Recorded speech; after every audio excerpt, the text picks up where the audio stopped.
Melikilikimaka is a thing to say on a bright Hawaiian Christmas day. That's the island greeting that we send to you from the land where palm trees sway. Here we know that Christmas will be green and bright, the sun to shine by day and all the stars at night.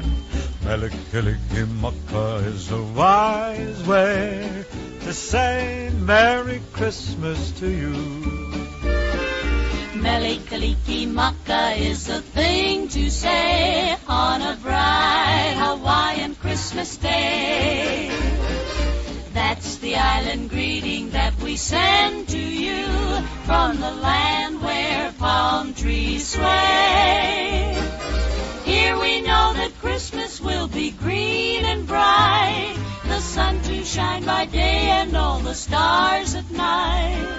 Melikilikimaka is a wise way to say Merry Christmas to you.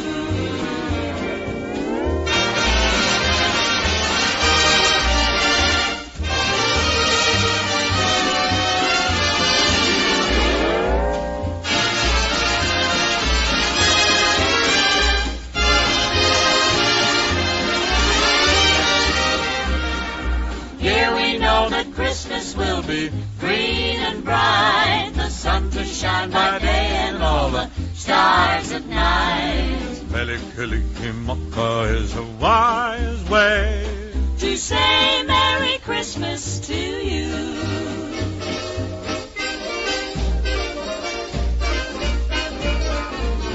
Melikilikimaka is a thing to say on a bright Hawaiian Christmas day. That's the island green. Jingle bell, jingle bell, jingle all the way. Boys? Boys? No. Boys? Boys? Laughing all the way. Girls on bobtail ring, bringing spirits bright. What fun it is to ride and sing a sleighing song tonight. Boys, no. Hey, jingle bells, jingle bells, jingle all right. I'm going to tell you one more time. Sing anything you want. White Christmas, Frosty the Snowman, Rudolph the Red-Nosed Reindeer, but no more jingle bells.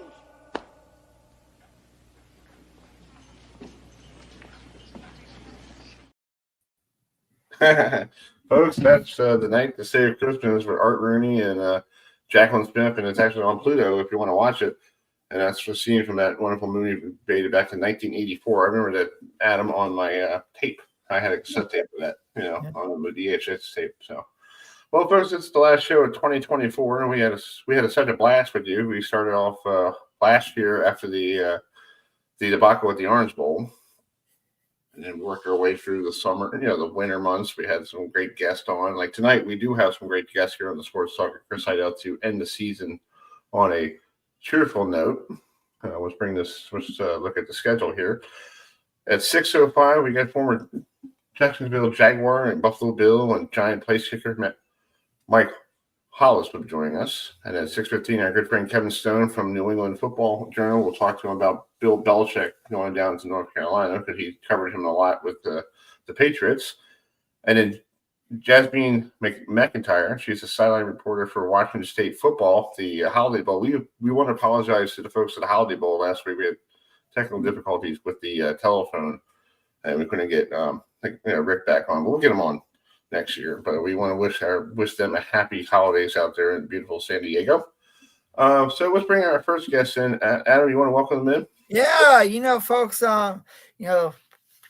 people often ask, are place kickers real athletes? Well, the answer to that question is yes, because our first guest is a former NFL kicker. He kicked with the Jacksonville Jaguars. He kicked with the New York Giants, and he kicked with the AFC East champion Buffalo Bills. So he knows what it's like to play in some hostile environment. So let's bring in former NFL place kicker, Mike Hoilis, is joining us tonight. So, Mike, thanks so much for joining us tonight. We want to wish you and your family a Merry Christmas, Happy New Year. And what was it like to kick for the AFC East champs now, the Buffalo Bills, especially with that hostile environment in Orchard Park, New York?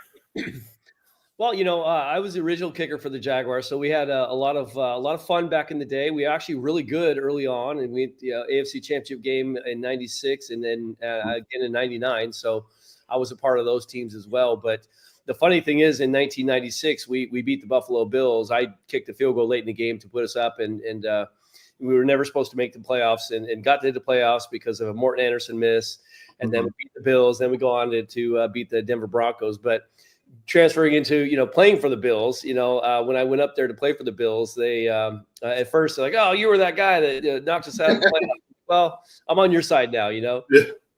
That's cool, Mark. Yeah, and the Giants were an awesome organization. It was short-lived there, but I got injured and got put on injured reserve, and then eventually retired from the football, from the NFL, and from the Giants. Yeah. What was it like being? You originally were part of the expansion draft of the Jaguars, so you were picked up in the expansion draft as a unrestricted free agent. So, what was it like playing? Did you play that Hall of Fame game out in Canton, Ohio? How cool was that against those two teams?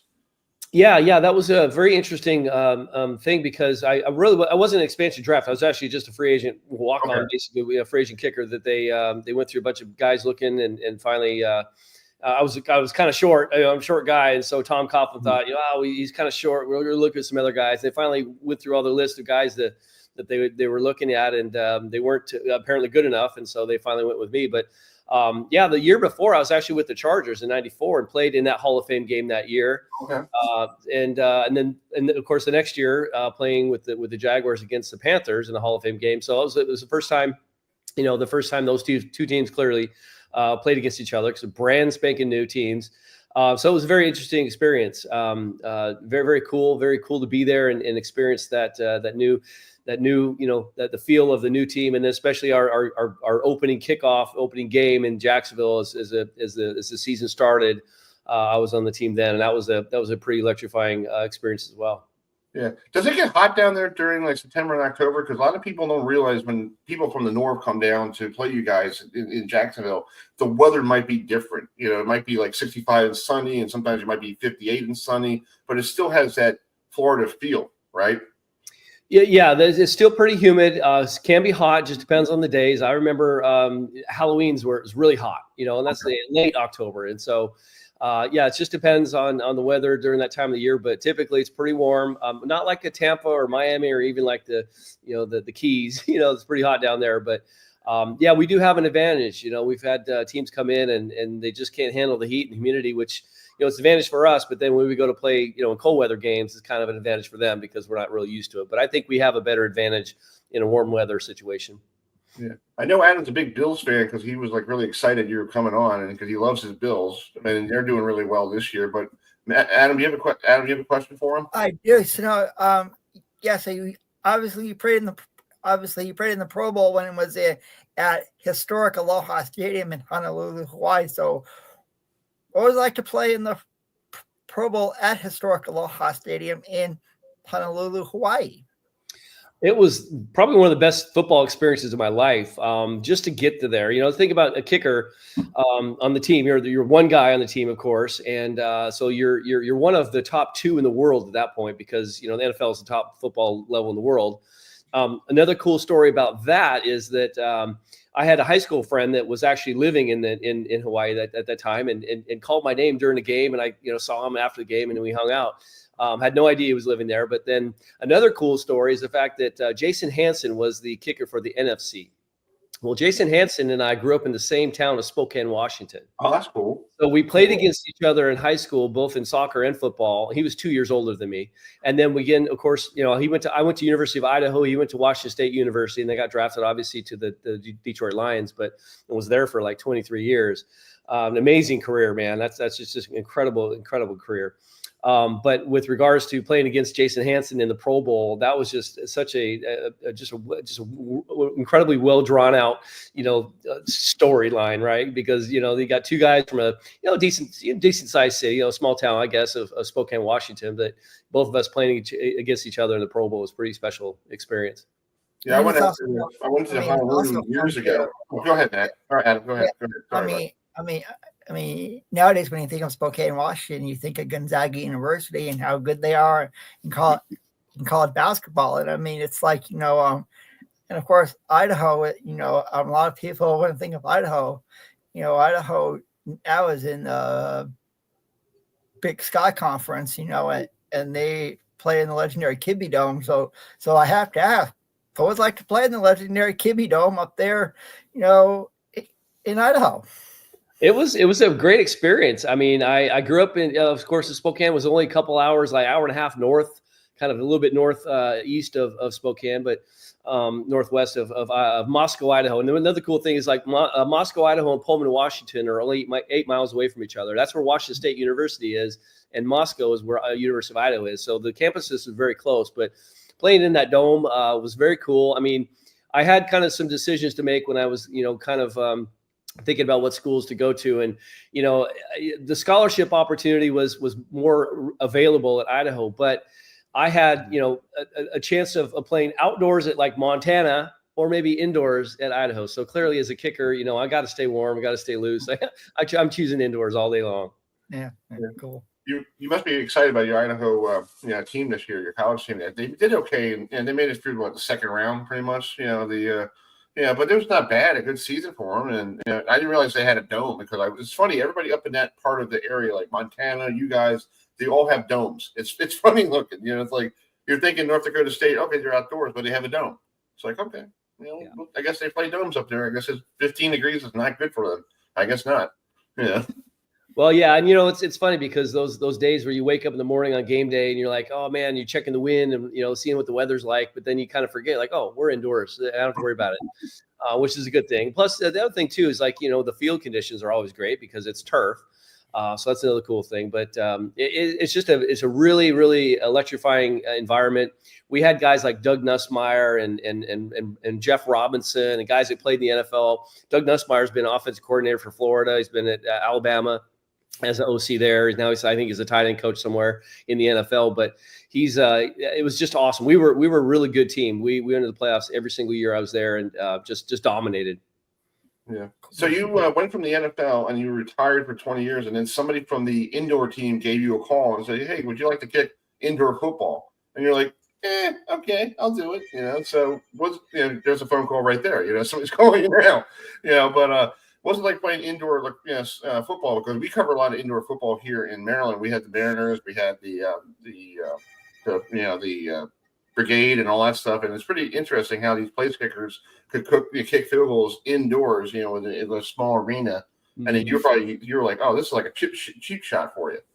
Well, I've been to a lot of the Sharks games. I was a big fan, of course, and I know one of the owners of the ownership group, and he just, if I kick my kicking academy, I'm always kicking. I'm always staying in shape, kicking. And I'm not necessarily kicking a lot, but I'm there, form-wise. I have to demonstrate, show good form and proper fundamentals and technique.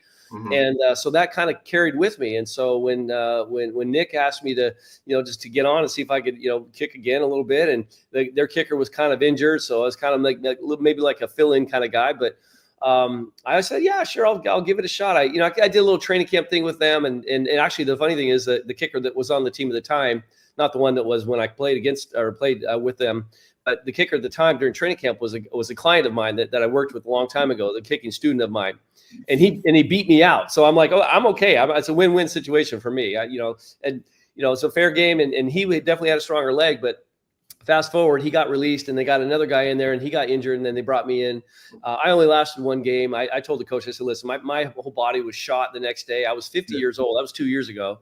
I was 50 years old, and I sometimes you get a little stubborn when you get older, and you're like, I can do this, no problem. And then you wake up in the morning like, man, why did I do that? But it was an incredible experience. I kicked the ball 22 times in that one game, so I was incredibly shot. I was done. Yeah. Wow. I do have to ask you a question. We have I live here in Baltimore. You can tell I'm a Chiefs fan, but they have Justin Tucker here. And people don't understand that kickers have bad days. And, sometimes you guys have, you go for a streak, like you can't hit a 50-yard field goal at the side of a barn or something going on. But, why is people in Baltimore giving Justin Tucker a lot of crap, knowing that he's a really good kicker, but he's getting up in age. When you get older, you don't have that leg pump like you were 20 years ago, right? Yeah, it's not real fair that they are giving him crap because he is a legend, right? He's done very well his entire career, and I think form wise, if I were to be picky about it, I think me personally, I couldn't do what he does. He plants really close to the football, and I could never do that. But you get older and you get a little weaker. Maybe the ball's not going as far as it would typically go. And so you end up trying to compensate. And when you have a tight plant foot and you have things that you're already compensating for, when you're compensating even more because the ball may not be flying or whatever, I'm not really sure if that's the case or not. But regardless, he's compensating for a tight plant foot, in my opinion. And doing so, he's actually making, kicks go left for him, which makes sense to me as a coach. I'm not sure how or why he hasn't really corrected that or, thought of maybe widen his plant foot out again, but I don't know. I mean, but again, the kickers, we deal with a lot of ups and downs, and it's the nature of the game. You just have to go with the flow. And a lot of people don't realize that there could be a snap problem, it could be a whole problem. But kickers, like you said, we go through rough years, rough games. It happens to all of us. So we're human. We're not perfect, and we just got to do the best we can and hope for the best as far as our abilities. Yeah, it's like a pitcher, like I'm coming from the baseball side of it. It's like a pitcher. Some days they're doing really well, and then all of a sudden he has 1-2 bad starts, and they're going, is it arm tired? Does he need to go down to the AAA? Do we have to release him? Like, come on, folks. It's just 1 or 2 games. If he's doing the whole season, then you got a problem. But right now it's just 1 or 2 games. Big deal. He'll fix it. Yeah, and it's a mental thing too, especially if the ones that don't have mechanics that they can kind of fall back on. If you're getting in a slump like that, you have no idea what to do, how to fix the problem. You really don't even know what the problem is. But at the NFL level, typically guys will definitely be able to correct those things. But still, mentally, it's tough. If you start off the game with a missed field goal, the rest of the game you're like, hoping not to miss again. It's a struggle. The struggle is real. Yes, it is. I think Adam has the last question. Go ahead, big guy. I do. So obviously, you did play with the San Diego Chargers. So but on that, outside of what was your favorite outside of the team that you've played for? What was one of the stadiums you always enjoyed going to when you were a visitor? I would say the easy answer was anywhere where there was a dome. Okay, well, it's called it's called. You did kick, in the old Metrodome when you were a member of the Bills, and it was like, it's like I know how you kickers are. It's called you guys like warm, kicking, warm environments here, and here you go. You remember this? I sure do. Okay, cool. Yeah, you get it right down the middle. top, dude. Yeah. I mean, I could share a story about that. I might last a while, but I was actually being a little selfish. I wanted the long kick. It would have been 55 if I would have put the ball where I wanted it. But a little angel on my shoulder said, "You better not do that." And so I moved it up like a quarter of a yard, and that was the difference if you think about it, because it hit the crossbar and bounced through. Had I stayed back where I was originally, we would have lost that game. Oh wow, that's true. Yeah, wow. crazy stuff. Yeah, people don't see that. When you're watching TV, you don't see the little things, and you're thinking to yourself like, "Oh, he can make it," and you're like, and all of a sudden you doink, and like the guy for Kansas City a couple weeks ago hit the crossbar on the right and point right in. He goes, "All right, we got it. Game over." Yeah. So. Yes, Chris. It's called with your Chiefs are still, it's called your Chiefs got a break. Yeah, exactly. I know. Mike, thanks for joining us. But where can people find you? Because they like to see if there's some people out there watching and who wants to learn how to kick field goals. I can't kick field goals to the side of the bar. I'm terrible at it. But but if there's somebody who was like in high school who wants to get to know somebody and help them, figure out how they could be good to go to the next level, where can they find you? Well, yeah, my website is proformkicking.com. If you Google my name and kicking coach, Mike Hoilis, whatever, you'll probably find my Proform Kicking. It's been around for 18 years. All my social media handles pretty much are Proform Kicking on my Twitter and Facebook. I've got one there, and Instagram as well. So all the socials, Proform Kicking, everything Proform Kicking. That's cool. Well, Mike, I want to wish you and your family a Merry Christmas and Happy Holidays, and thank you so much for coming on in Baltimore. And hopefully the Jaguars get a little bit better, and maybe you might be rooting for the Bills to get to the AFC title game. Right. It's the only team I can root for now. Well, have a great holiday. Thank you so much. Thanks, guys. Thanks, Mike. Bye. That's Mike Hoilis, the former Jaguar, Bill, and he was with the Giants, but he was on injured reserve, so technically he didn't really play. But it was pretty cool to have him on the show here. Yeah, it's funny here in Baltimore, Adam, listening to people making comments about Justin Tucker. Oh, is he so old? Do we need a new place kicker? It's like, dude, the guy has been hitting 55-yarders since he's like 20 yeers old. Okay, when you get older, your leg muscles don't get better. Come on, man. Thank you. I'll agree. I mean, yeah. Let's bring before we bring this next guest. Did you know today on this date in 1972 this happened in Pittsburgh? Did you know this? Probably not. Here it is. Last chance for the Steelers. Bradshaw trying to get away. And his pass is broken up by Tatum. Tipped off. Franco Harris has it. And he's over. What? Franco Harris grabbed the ball on a deflection. 5 seconds to go. He grabbed it with 5 seconds to go and scored.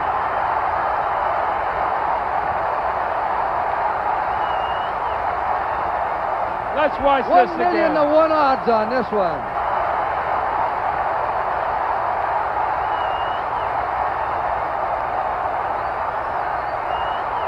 Watch this, Ricochet.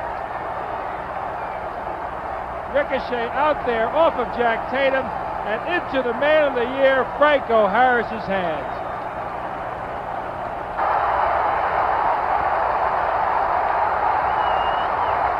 When you talk about Christmas. All right. So wow. Okay, Chris, we actually now have Boston College's old quarterback since we have Kevin Stone on. You know that? Mm-hmm. Yeah. And it's like I wonder if Kevin would root for now that he's in Tallahassee. Yeah, but it's funny. We'll bring Kevin Stone in a minute here, but with that whole lack of reception, I didn't realize it was on this date. And when I was a kid, I had a video from the NFL films, and they had the radio version on it. And the guy goes, "Here's Scott Bradshaw rolling out. He fires, and I cut my Franco Harris." And then you hear the NFL news. They go, yeah, running in. And basically, everybody has that conspiracy thing with that thing. They think, oh, he got it off the ground. It didn't look like he got it off the ground. He didn't. It was a pure ricochet out the helmet. Yeah. It was a pure ricochet out the helmet. So, right. Well, I think Kevin probably seen a lot of these things over the years, in his travels, great plays, walk on field goals. Like I saw at the Clemson SMU. Yeah. When we were in Charlotte, it's called, Kevin's probably seen enough of them up there in New England since us. Kevin, thanks so much for joining us tonight. And obviously, we have to start with this question. What's your take on a certain coach from the Patriots who's now down here in North Carolina in a place called Chapel Hill? And his son is going to be coming there soon as well. So first of all, good to see you guys. Thanks for having me on. And to answer your previous question, I won't root against Tommy, but I won't be rooting for him. I'm sure we'll get more into that. But I think Bill is going to be great in college, honestly. And look, is it weird for him to be, in college? Sure. But coaches want to coach. And Bill O'Brien was asked about Bill Belichick today. And it's the same thing any coach is going to tell you. Coaches want to coach football. Jeff Hafley left BC because he was sick of recruiting, sick of dealing with NIL. No, he was probably on his way out anyways. Uh-huh. But coaches want to coach. So does he have to deal with recruiting? Sort of. I mean, look at Deion Sanders. Deion Sanders isn't going and sitting in every single living room of a kid that he's recruiting. So, excuse me, he'll be able to close deals when he has to, but he's going to put a good staff together. You see what they're doing in the portal already. That name cachet alone, they're going to build a team, and it's going to be just fine. I would not be surprised, given the state of the ACC, if he's in the ACC championship next year. Yeah, I think it's pretty cool. We talked to Dave Patamala, who is a lacrosse coach. Yep. Who lived down there in North Carolina. He's here in Baltimore. He was Hopkins, and he's friends with Bill Belichick. Yep. So I asked him we had him on the show last week, and we asked him what type of person is he? You know, is he off the field? Like, is he like, you know, the one you see behind the microphone going, "We're on to Cincinnati," yeah, or is he more like outgoing and joking around, having a great time, you know, over your friend's house, joking with them and all that stuff, or he's just, and he goes, you know, Adam, he's just saying, just Bill. That's what it is. Yeah. He's just Bill. That's all it is, Bill. Yeah. No, I mean, I covered him only for 3 years, but he was great to me. Every time I had a question, he'd give me a long, detailed, thoughtful answer. Mm-hmm. The key with dealing with Bill, and the North Carolina reporters will learn this, don't ask dumb questions. No. If you ask him a legitimate question, a legitimate football question, or like I'm a lacrosse guy, so I asked him about his daughter coaching Holy Cross, women's lacrosse at the time. Yeah. Or last year they were playing Denver on Christmas Eve. So that week I asked him about his coaching stay in 1978, in Denver. Like if you get him on a good day and you don't ask him a dumb question that he's already answered, he's fine. He's a normal human being. But look, he's 72. He's going to be old and curmudgeony sometimes. It is what it is. You just kind of have to know going in what you're getting and sort of not let the other expectations or other thoughts from people that have dealt with him sort of blind you before you cover him. The North Carolina people will learn quickly how to kind of navigate dealing with him on a weekly basis. Well, I'm looking forward to the ACC kickoffs to see him down there. And first question I'd like to ask him, how many hoodies do you have in your closet? That's all I'm asking, because it seems like you when you wear a shirt and tie, you look like a 5-year-old. You really do. But he really does. When he wears a shirt and tie, it's like, hey, I'm Bill Belichick. Who are you? Just wear a hoodie, dude. Come on, man. But I think it's great for the league to have him in the league. And you got Bill O'Brien, who has that. They all have that Patriot tree, and you never know. Tom Brady might show up at practice down in North Carolina just for the heck of it, just to say, hey, how you doing, Bill? He might teach his quarterback something. You never know. You got that resources now. You got Tom Brady's on TV and he's working with the Raiders, so you never know. He might be down there, North Carolina, and go, what's going on there, Bill? I mean, Bill O'Brien's already used him. Julian Edelman, like you might as well use the resources if you got them. Right. Why not? Exactly. I think it's great. Yeah. So we got the game coming up in New York City during Christmas break between Nebraska and Boston College. They've never played each other at all. I thought they did. I was doing research. They have never played each other at all. So what are you looking forward to at Yankee Stadium? Are you going to Yankee Stadium, or what's your feeling like going to Yankee Stadium? It's not the old Yankee Stadium, it's the new one, but it's still pretty cool that you can see a football field on a baseball diamond. Yeah, I'm lucky enough. I went to the old one 3 times. I was born in '88, so sort of that perfect range to still appreciate baseball. At '98, 2000, that range when it was probably at its peak. I went there a couple times. I loved it. I went again in college. Rough experience. I went to a Friday night game and a Saturday day game. I got that full Yankee fan experience chirping me the entire time. But you could feel the history in that place. I will be there this Saturday, leaving here in Waltham, Massachusetts, about 5:30 in the morning and making the drive out. Should be about 3 hours. So looking forward to it. Look, Nebraska is a marquee name, if nothing else, which is something Bill O'Brien has sort of preached ever since they accepted the bowl invite. This is a huge spot for BC. And look, the bowl games are watered down. There's no way around it. There's like 100 of them now. But for this program in particular, they haven't won 8 games since 2009. That's a long-ass time. I was still in college. So the fact that they still have a chance to do that is sort of what they've hung their hat on these last 2 weeks while preparing. Now, the problem is you're going to have some opt-outs. Most teams do, but I have a feeling BC's best player, Donovan Ezeraku, will be one of them. The ACC Defensive Player of the Year. He might be a first-round draft pick, if not very early second. So that's something you have to watch out for, obviously, this time of year, is who's playing and who's not. I tried to get Bill O'Brien to tell us today he would not, as expected. But, no, it should be a good game. I think it's going to be competitive. I think it's going to be low scoring. Weather's supposed to be decent for this time of year, 45 and sunny. So BC has a new quarterback, obviously, as you guys know. It's a big spot for him, too. BC just got to commit from Alabama in the transfer portal. Dylan Lonergan, if I could speak. Right. And then they also have Shaker Rising, an incoming freshman who actually just showed up this week from Oklahoma. So Grayson is sort of it's his job, but he's in a prove-it mode, now this week heading into this game. So it's a big spot for a lot of guys on this team. And there's an eye towards 2025, as there is with most teams, playing a bowl right now. But by no means is this, a throwaway. They want to win this game. Yeah, I think winning a bowl game really helps your team for next year, because you finish your last season on a high. Yeah. You win a bowl game, and then the next year you carry over. And I think your schedule, you have, let me pull this up real quick for Boston College. It's brutal. Notre Dame, Clemson, and I'm missing one more playoff team are all here next year. Oh, wow. That's right. Yeah. Let me pull it up here. For you, Kevin. Hold on a second. I think so. You got Michigan. You got to go to Michigan State. Okay, that's a tough game going to East Lansing, no matter who's going to be there. Yeah. Then you got Notre Dame coming down. That could be a Saturday night primetime game, probably. If you look at it. And then you got SMU coming to town. Then you got and then the road games. You have to go to. Then you got UMass at home, but UMass has a new coach who was the coach at Maine for a while.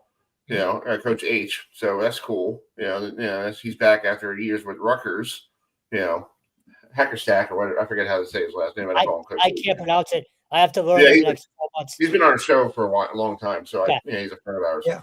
But I think looking at the schedule, you got Clemson coming to town, you got California coming to town, you got SMU coming to town, you got Georgia Tech who basically knocked off Miami and Florida State, so they should get the state of Florida flag for the year. Basically, and then you got to go to Syracuse, then you got to travel to Stanford. Okay, that road trip to Stanford might be a long one. That's probably going to be 4:00 Eastern time, 1 Pacific probably. So that's a game you guys have to play out there. But it looks like, and you guys are coming to Boston, go to Pitt next year, so that's going to be good. So, I think it's going to be a great schedule, and you're going to see how you guys are playing right after you play Fordham, who's pretty good. Fordham is a pretty good school with football. They play in the I think they're in the Ivy League, right? No, the Patriot League. That's right. Yeah, we cover Holy Cross, so I've covered a bunch of their games. They play hard. Right, exactly. Yeah. And you have a question for Kevin? I do. So I have to ask you, Kevin, what's your take on, your former quarterback, Thomas Castellanos? Now he's, he transferred, to Florida State. So what's your take on your former quarterback now in Tallahassee? So it's funny, throughout spring ball and really through all of training camp, I thought Grayson James was the better quarterback.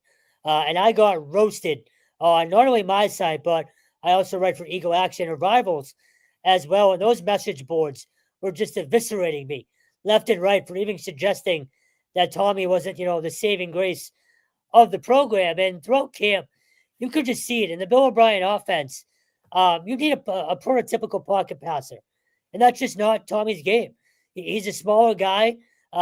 He's mobile, but he doesn't have the arm to make all the throws that you need, and Grayson does. But I think the biggest thing was, Bill O'Brien got hired in February. So when he came in, Tommy could have gone in the portal and he didn't. And so I think O'Brien sort of said, okay, this kid's being loyal to me. Let me be loyal to him.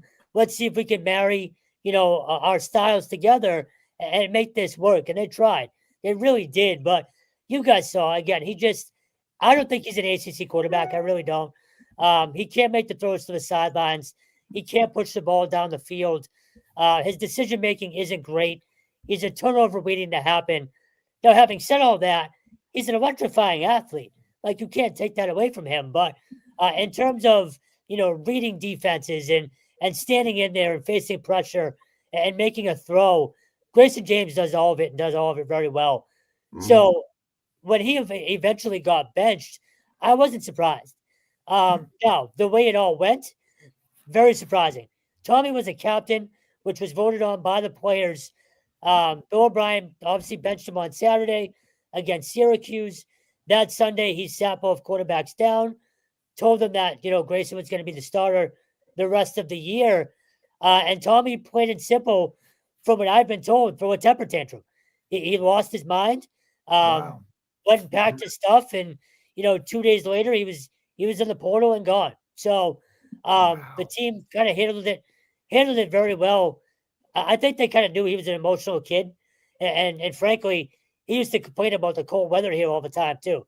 So I think at the first sign of trouble, he was gone, and this was a perfect chance for him to leave. So I wasn't all that shocked by it. I was shocked that he quit on his teammates, with 3 games left in the season. But excuse me, Grayson James is arguably the best thing that could have happened to them. So I think he's the QB1 as of right now for next year. Obviously, there's a long way to go, and the 2 transfer kids we just talked about could easily outperform him and win the job. And Bill O'Brien has talked about loving open competition, but the way everything went down was surprising. The fact that it did was not. Okay. Yeah, that's true. Well, Kevin, thanks for coming on tonight. I want to wish you and your family a Merry Christmas and Happy Holidays, and safe trip to Yankee Stadium, and hope you have a fun time down there. You too, guys. Thank you. Thanks, buddy. Thanks, Kevin.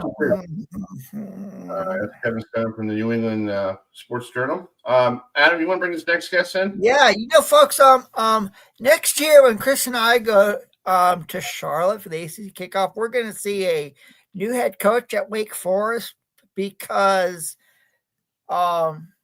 Washington State's former coach is now at Wake Forest, and their quarterback has transferred to Oklahoma.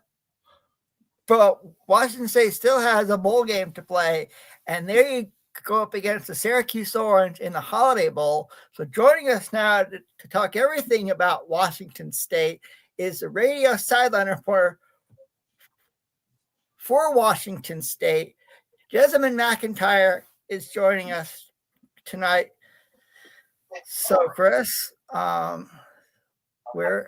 she's on the phone. Go ahead. Yeah, so Jessamyn, thanks so much for joining us tonight. And what's your take on, your football coach going to Wake Forest and your quarterback going to Oklahoma? Well, obviously, the loss of John Mateer was something that we expected to see, that some poaching going on with the way the wild, wild west of the NIL world is these days. It's sad to see him go because we only really got 1 year of him, and I saw him play behind Cam Ward. He only got in a couple series during Cam Ward's tenure throughout Washington State's career. And then, but I'm excited to see what Zebi Eckhouse can do, just because I felt the same way about John Mateer. It's like, oh, okay, we've got this guy waiting in the wings who has enormous talent. And obviously that was on full display throughout this season. Sad to see him go, but it makes me more excited to see, just considering what kind of talent we've seen at quarterback at Washington State has come through the program. So, you kind of got to put that behind you. I was a little surprised at the moves that Jake Dickert made. Well, the move, basically firing their Jeff Schmedding after the season ended, our defensive coordinator, Jeff Schmedding, and then also leaving after that fact. The fact that he was making coaching decisions after this season told me that maybe he's not actually going to go. And I think that a lot of the Cougar Nation really felt like it was the face because he preached so much loyalty and wanting to see it through to the new Pac-12. So I also don't think that Wake Forest is necessarily a better football job. There's a lot more dollars in that. But you just kind of got to move forward, and we got to see what's next for this team. And I guess the reaction is that I think that the Cougar Nation kind of feels wounded, kind of feels, a little bit lied to. My inclination is to look forward and see what can happen. And I think Pete Caligas has done a great job, and it's very short term as interim coach. Yeah, I feel like, to me, it seems like with the inside job, because I feel like with Wake Forest, also Dave Paulson just last Monday decided to resign and go into the front office of Wake Forest, and then 2 days later, your coach for Washington State comes to town. I'm thinking, what the heck is going on? Because I think that you guys had like a home and home series with Wake Forest in the future, right? Yeah, but those home and homes are kind of all over the place. Right. People can pull out of them at any time. Yeah. I don't know that we have that one necessarily on the books, but it is. It's hard to tell, and I can't give you any inside information because I'm not inside the offices there. I don't know how it happened, but we did have Ann McCoy, who is the athletic director for Washington State, on my radio show in Seattle just last week, and she, without saying too much, said it is very unusual for something like that to happen in 24 hours. There's a lot of meetings that have to go on. There's a lot that goes into the process of hiring a head coach. And she, in her time as athletic director and in the athletic department for 25 years, has never seen a deal done that fast. Yeah, it was strange. I was like, okay, wait a minute. You just Colson retired. Then a day later, this guy shows up, and I'm like, what the hell? Because normally you see, like with Bill Belichick, it took him like a whole week to become a head coach, or maybe 2 weeks, because I know you have early signing day coming up, and that was a big problem. Plus, you got transfer portal opened up last Monday or 2 Mondays ago, so it's like everybody is scrambling to try to get somebody, and then I'm like, okay, I guess this guy's going to be the coach of Wake Forest. I'm like, all right, well, Adam and I will see him at the ACC kickoff, and we'll get to know who this guy is. But I feel like what he did to you guys was almost like a Nick Saban. I'm not going to the NFL, and all of a sudden he shows up at the NFL. Or when he was with the NFL with the Dolphins, I'm not going to Alabama, and then he shows up at Alabama. Like, what the heck is going on there? Yeah, I can see that point of view too, and I think that a lot of people do feel that way. I can also look at it the other side of it, where what else is he supposed to say in those situations? Mm-hmm. And I'm not necessarily being defensive of him. I'm just saying, okay, well, if he doesn't know that he has that job and he's not 100% committed to it, that's also a family decision. I grew up in college football. It's a family decision as well. So what is he supposed to say in the meantime? I'm not really sure about this team that I might still be coaching, So, yeah, there's a couple sides of that coin. I do, though, think that you are correct in the way that it's being perceived by the Cougar Nation that's out here. Yeah. I was just looking at your schedule. I know you're playing this bowl game this week, but I'm looking at your schedule next year. I guess you're going to get a hotel or get a house down in Virginia, because you got to go 2 times to Virginia, one to Harrisonburg and one to Charlottesville. I have a house in McCackensville, Virginia, and I know about James Madison because that town is rabid about their football program. I told my parents, don't even leave your house on Saturday. Stay home. Just stay there. Don't go. Don't go anywhere. Just go. Wait until 6:00 at night when everybody's done. Because that's what JMU is. I'm very well aware of that. My best friend, who is now the chief of staff for the Washington Commanders, and my brother both went to James Madison, so I've frequented that campus, and I am very well aware of the football contingency that they have out there. Yeah. So we know that will be quite a good game. You know what? I'm wondering too if they might NFL it a little bit, because when let's say an East Coast team goes out to the West Coast, sometimes they'll stay in the city, and I mean we're seeing GMs of schools these days where all of a sudden they're mini NFL, and I'm wondering if they'll do that. Let's just find a school, find a campus we can practice on. We'll, do online schooling for that week. I can't see those trips back to back being healthy for the student athlete all that much, but that's the world we live in right now. Yeah, I'm thinking about see if I can get a media pass for JMU to see you guys play down there. I think it'd be cool to see an SBS team in Harrisonburg, because I haven't seen them since they were in the CAA, and now I know they moved to the Sun Belt. But I still know them in the CAA and how that place was so great for football. And I'm like, this would be cool to see folks from Washington State to come to the East Coast for the weekend. That'll be cool. It will be. I can tell you that our fan base travels really, really strong. There are some times where I've been in a stadium and I'm, it's usually the warmer weather states. I'll be honest about that. Because let's get the heck out of the Washington weather at this time of year in the fall. And there's sometimes where if you were outside the stadium and you weren't watching the game, you wouldn't be able to tell by listening to the cheers which team was performing well. Right. We have a really, really strong traveling fan base, and I think that this isn't, well, considering that we, haven't played there in the modern era or maybe ever, we will have a very strong crowd because I think JMU is a very good bucket list item for football fans. Well, I think it'll be cool, and I'm going to try to put a circle around it and get down there for that weekend because I think that'll be a cool way before Thanksgiving, prety much. So that's a great place. That's going to be a great place for you guys to get to see how the holidays are down there. It's not bad. Yeah, I agree. And outside of this game, I root for JMU every single weekend. That's cool. That works. Adam, you have a question? I do. So so what was your take on Washington State? Playing a Mountain West Conference schedule this year, and next year you guys are going to be like an independent school. It's extremely interesting, I guess I can say. I mean, ever since the Pac-12 dissipated, we've kind of been, okay, next, put one foot in front of the other. What's going on? The thing that saddens me, like I told you, I grew up in college football, is that the sanctity of it is kind of lost. Yeah. And so when you're looking at a team that is essentially, if you want to put it this way, I don't think that any coach or player thinks of it this way, but from an outside perspective, you're not really playing for anything. There's no pot of gold at the end of your rainbow, regardless of how well you perform. Right. It's sad. It saddens me.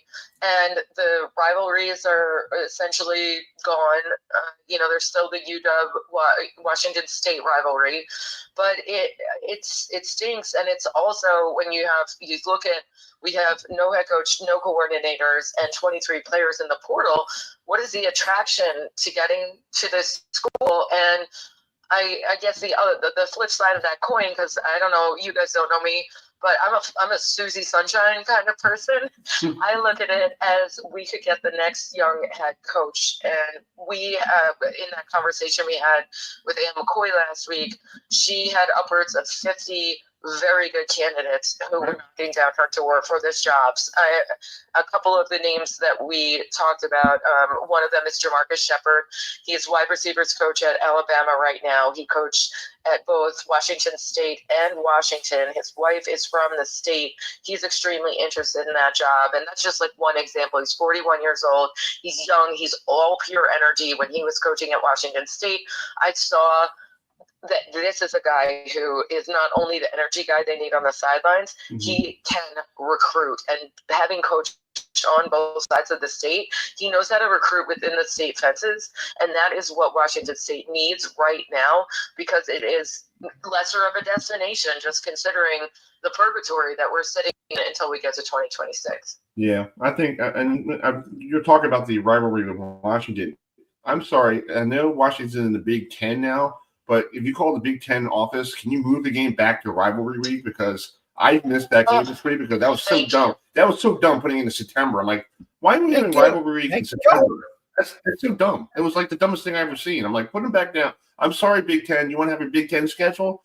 That's a rivalry game that needs to stay on rivalry weekend. And it stays on Thanksgiving weekend. Yeah, stay. Don't move. Just stay right there. Don't move. I mean, say less, gentlemen. I am 100% with you on that one. And I think, to be honest, I can put all of this squarely on the shoulders of the NCAA being only reactive and 0% proactive when it comes to everything that's going on right now. There could have been things done. I mean, we go back to the O'Bannon case, right? That's really what kind of sparked everything. And they could have started putting things in place, like create incentives for guys to stay at schools, but still get compensated. Get compensated, after you graduate, you earn a degree. Just reasons that you'd want to stay in one place instead of this is less regulated than any professional sport that's out there. And you're preaching to the choir right now, I guess is what I want to say, because I completely agree with you and all the rivalry games. And if you're still going to play the Apple Cup, make it on that Thanksgiving weekend. If you're not going, like if you're going to move it to September, don't play it. Right. Just get rid of it, right. Because this is not what it is. But I still was standing at the goal line on that fourth down stance, and I still don't know why they went to the heavy side on that one. But I took so much joy in watching it. That's awesome. Yeah. I think Adam has the last question. Go right ahead, Adam. I do. So, yes, so Jessamyn, let's preview the Holiday Bowl now. You guys going up against Syracuse. Syracuse has had a really good record this year under a first-year head coach, Fran Brown, and they have a transfer quarterback in Colin McCord. So what does Washington State have to do to pull off a victory versus Syracuse in the Holiday Bowl? Well, I think that what looked really good to me when I took a good look at our depth chart, obviously we're going to have Zebi Eckhouse getting his first reps and everything, but you don't know what this guy has. So I think that works in our favor because there's no film on him, right? Right. And then, they also, this is one thing I wanted to mention too, and I'll get back to what you asked, but Ann McCoy allowed the players to vote on guys in the transfer portal playing in the game, and the team got to decide on that. And they allowed the team to decide it, and they said yes. Like, if guys are in the transfer portal, let's say they don't have offers, they can still play. They can still spend one last game with their brothers, and I don't think anybody is, but I just wanted to point that out. So our offensive line is looking pretty much the same with the exception of left guard Lily Falmoy. So, but he was out the first 5 games of this year. And so Raji Lavea is playing, and he played 5 games in that position. It might have been 7. Our left tackle, our center, Devin Collini is back. Right guard, Rob Dew, and Christian Hilborn at right tackle. So I'm feeling really good about the offensive side of things. Wide receiver Kyle Williams, this is an NFL talent. He is playing in this game. These guys who are going to the NFL sit out. We have seen it happen time and time again. And no foul, no harm. Like, I get it. You're protecting your professional career. He's playing. And then, you're looking at the same guys. Freeman, Josh Meredith, Carlos Hernandez, who was injured for the first 5 games of this year, and he is a stretch the field guy. Then running back, obviously, we know Wayshawn Parker is in the transfer portal. He's not on the depth chart. Leo Pulalasi, Javenzi Schoenbaker, and then you have Josh Joyner, who we have not seen. But Leo and Javenzi are guys that we have seen. So I'm kind of excited to see kind of the next up-and-coming talent. And then, the defensive side, we got a lot of thin. Obviously, losing Buda Baker is not something that we wanted to see happen because he's a baller, and we saw that in the latter half of the season, just what kind of talent he has. He's only a redshirt sophomore, so sad to see him go as well. But Rayam Stevenson, Cyrus Webster, Andrew Edson, and Bryson Lamb are guys that I am very excited about when it comes to the trenches and the back half of the line. So I feel like we are pretty stacked considering the amount that we lost. I'm looking at these, I'm like, oh, I know all these guys. Not who the heck is that? So, and then, on Syracuse's side of the ball, I'm sorry, any quarterback that sits behind C.J. Stroud in Ohio State is going to scare the bleep out of me. So I know the kind of talent that Syracuse has on their side of the ball. I know that we are heavy, heavy underdogs in this game, but this is also one of those, I'm a sideline reporter.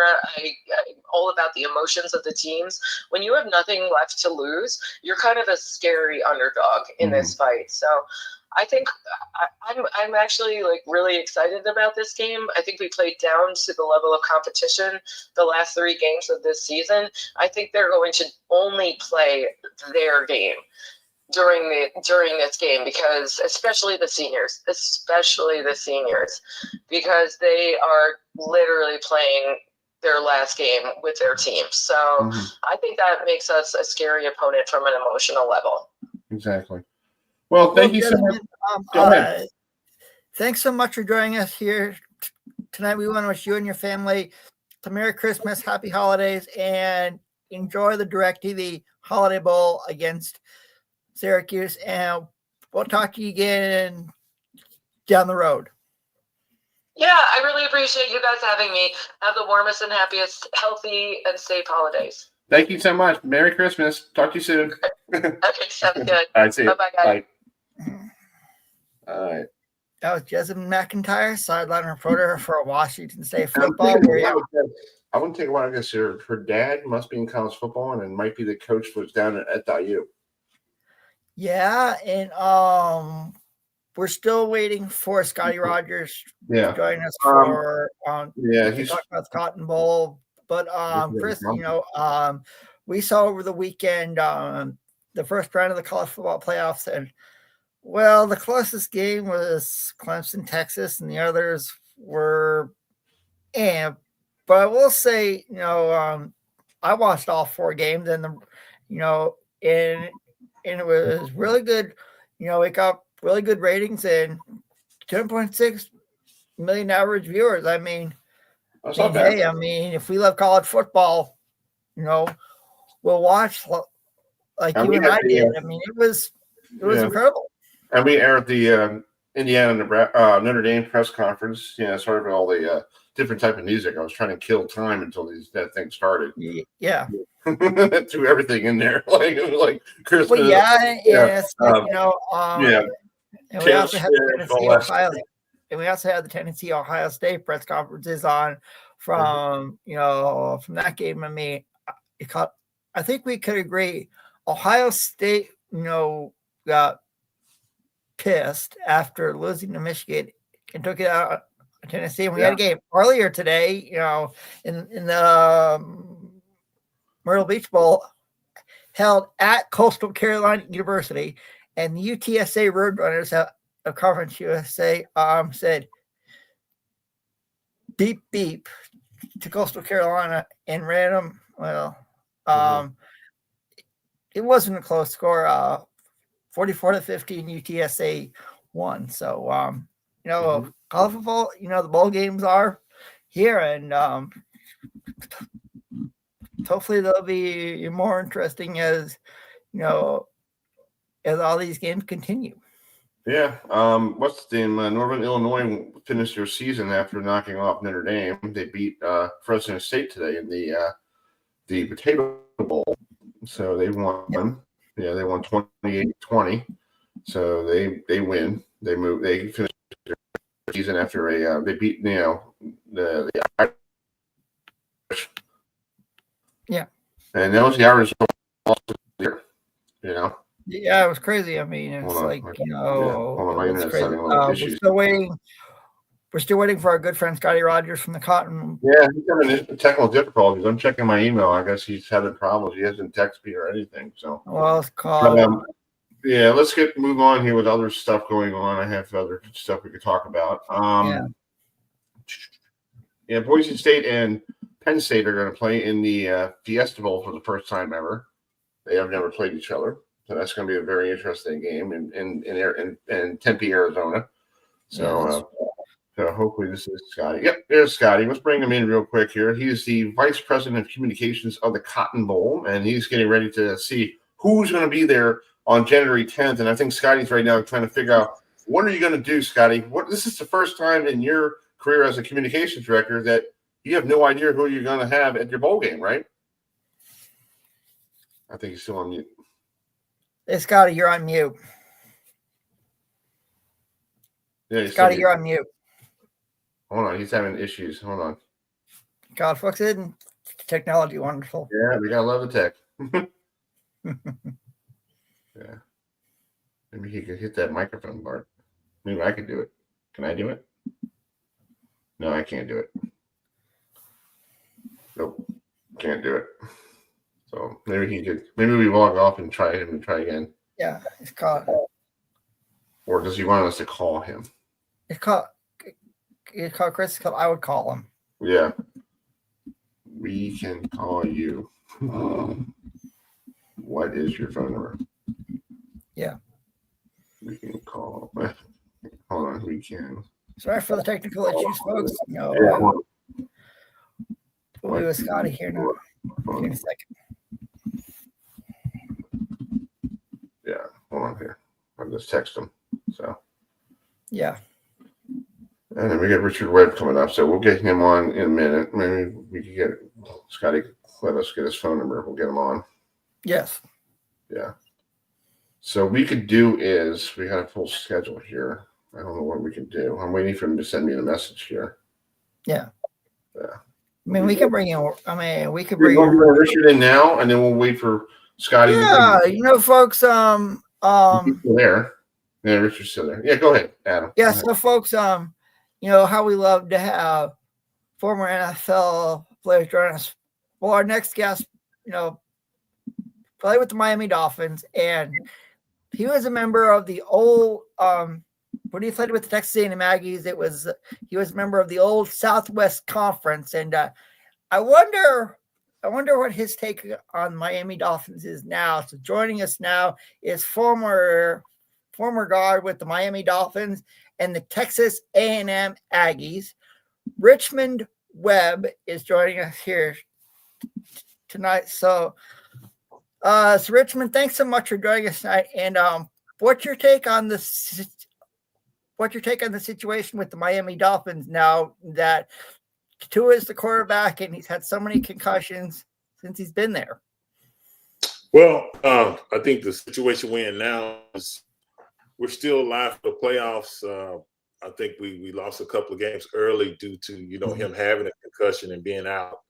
That kind of put us in this position. But we've lost a couple of games that possibly could have went our way, but they didn't. But the wins is, yesterday keeping us alive. And, we're not in the playoffs, but if we went out, we'll definitely need some help. But we still have a shot. So we're just going to continue to take it one game at a time and just see where it ends up. Yeah. Richard, thanks for joining us tonight here on a couple of days before Christmas. Just talk about your Aggies. You guys are in the bowl game. I'm trying to find which one bowl game you're in. It just has so many bowl games right here. I'm trying to figure out which one. Las Vegas, and we're playing USC Trojans. Yeah. Okay. Sure. So what's it like seeing your team this year? You guys probably the Texas A&M Texas rivalry game is back after how many years away from, now you're all in the same conference, thank God. So just talk about playing in that rivalry because people don't realize it was so great to see that again. After years. You're right, Chris, and it was one of those rivalries. You got Alabama, Auburn, Ohio State, Michigan, USC, UCLA, Florida State, Miami, and Texas A&M. It's several rivalry games like that, but that was definitely probably one of the older ones before moved from the Big 12 to the SEC conference, and it's probably been about 10, 11 years before we had played. So it got renewed this right after Thanksgiving this year, and they got the best of this year. And but I'm looking forward to it. We had a coaching change from Jimbo Fisher to Mike Elko, and I think he's done a tremendous job kind of getting the guys headed right in the right decision. But this is his first year. And so he's going to continue to add the pieces that we need to become successful and add some depth and stuff because injuries kind of plagued us later on in the season and we wasn't as strong. But you got to have depth at multiple positions, and that's something that we're still working to build on. So forward to a good game against USC. That's a good football team, and hopefully we can go out to Vegas and bring the win back home. Yeah. I think what happened between Texas A&M and Jimbo Fisher, because we were big Florida State guys, and we saw him move to Texas A&M, and we were really upset. I know Jimbo really well, in my times talking to him on the phone and interviewing him, and he's such a cool dude, and he knows. But what really happened in College Station? Was he just too big for his boots and realized that Texas A&M gave him too much money? Yeah, I don't know exactly what happened. I do know that I think the expectations were high. That last year, I think we lost some games, and I think it kind of got to a position to where we couldn't either win on the road or win big games. And I think with the type of recruits and stuff we were bringing in, I think the expectation was just higher. So, they made that decision not this year, but last year. And after he lost one of those road games, they just made a decision to go ahead and sever the tie and this and that. And after that, they came with Mike Ogo. He was a defense coordinator up under Jimbo Fisher and did a good job at Duke University. So I think everybody's happy now. I wish Coach Fisher well, met him. Great guy, this and that, but it just didn't work out at Texas A&M. Yeah. And you have a question for Richmond? I do. So, obviously you play with the Dolphins. So what's your take on how the Dolphins are doing this year? Obviously their quarterback, he came from Alabama. He had he had some injuries there. And, I know it's hard to play with, I know it's hard to be a quarterback, but what's your overall take on how the Miami Dolphins are doing this year? Yeah. Other than, Tua's, I don't think we've done as well as the expectations were. Mike McDaniel, this is third, fourth year as the head coach. And, he came in with a really explosive, offense and this and that. And we had some changes at the defensive coordinator. Vic Fangio was there, but he went to Philly. So we got a new defensive coordinator. And then, we lost some games early on, and our offense hadn't been as consistent as we probably liked, and lost some games. But they continue fighting this and that, and it didn't always go as planned when you draw it up. But those guys are still working and trying to win football games. So wasn't a season that we expected, because I think a lot of people thought we would have an opportunity to compete for the division, against Buffalo. But Buffalo's had a great year, and they wrapped it up early. But we're just going to continue to fight and see if we can make the playoffs, but we're going to need some help. Yeah, actually, what you might not know is I'm actually a Buffalo Bills fan, and Chris is actually a Kansas City Chiefs fan. So it's like, I do talk to a lot of Miami Dolphin fans here in North Carolina, and it's like ever since Tua came there, he hasn't really been the same since since college. And he had a hit versus Buffalo earlier in the year that knocked him out for a couple games, and I don't know, Richmond. It's like I don't know. Do you think he should retire? I think that's a decision he's got to make. I think the game you're referring to against Buffalo early this year, I think the thing that what Tua has to learn is it's important to stay healthy, and how important he is to the Miami Dolphins, and don't take unnecessary hits. And he kind of initiated the contact against the Buffalo Bills, went head first, and got another concussion. So I think now he's starting to understand that, not even life after football, but if you're going to continue to play, a lot of times you're a quarterback, you don't have to prove you're tough, slide, get down, and don't take those type of hits. That's the big money position, on every team, this and that. And even saw it happen to Lawrence against the Texans. He took a hit. So it's not hard to get a concussion if you get caught the right way, but don't put yourself in position to just get down and play safe, because we need you back in and be ready for another snap. That's true. Richmond, I have the last question to ask you. You were under center. You had Dan Marino as your quarterback. How cool was it to have a quarterback like Dan Marino? Because you saw his feistiness on the sidelines, yelling at his wide receivers, and yelling at everybody and making sure everybody's on. Was he a cool guy in the huddle? Was he cracking jokes? Was he making everybody feel at ease, or what? No, most of the time we crack jokes. That was a little bit practice, but it was, I learned a lot from Dan as far as being a professional and ultimate competitor. You go back to the days of, Adam. I know he knows him and Jim Kelly had some awesome battles, and then I remember we played we played Kansas City one time, and that's when Joe Montana came to the Chiefs and all that. So. No, he took the job serious, and I think what people would see, like you say, at times he would yell at the players and stuff like that, but we understood that he was trying to win, and it wasn't anything personal. He was just being competitive. So it probably looked worse than what it was on television. But if you were one of his teammates, you understood. And if you saw how he practiced and prepared and studied film and stuff like that, you didn't have an issue with it because, you know, he had put the work in during the week. And so we had to come up to his level. And if he thought he had a chance to actually win the game, he was going to do whatever it took to get us going and give us the best chance to win. So, no, I had an ultimate respect for Dan Marino because I learned a lot as far as being a professional on and off the field from him. That's cool. Well, we want to wish you a Merry Christmas to your family and your friends, and thanks so much for coming on tonight. And I hope you have I hope your Aggies pull out a big win, so you have a great New Year, and you know, hopefully the Dolphins will get back into what their Dolphins are, and they could make it the playoffs if they could, you know, have somebody lose or somebody. But thanks for coming on. Oh yeah, y'all play Christmas Day. Merry Christmas. The Bills don't play.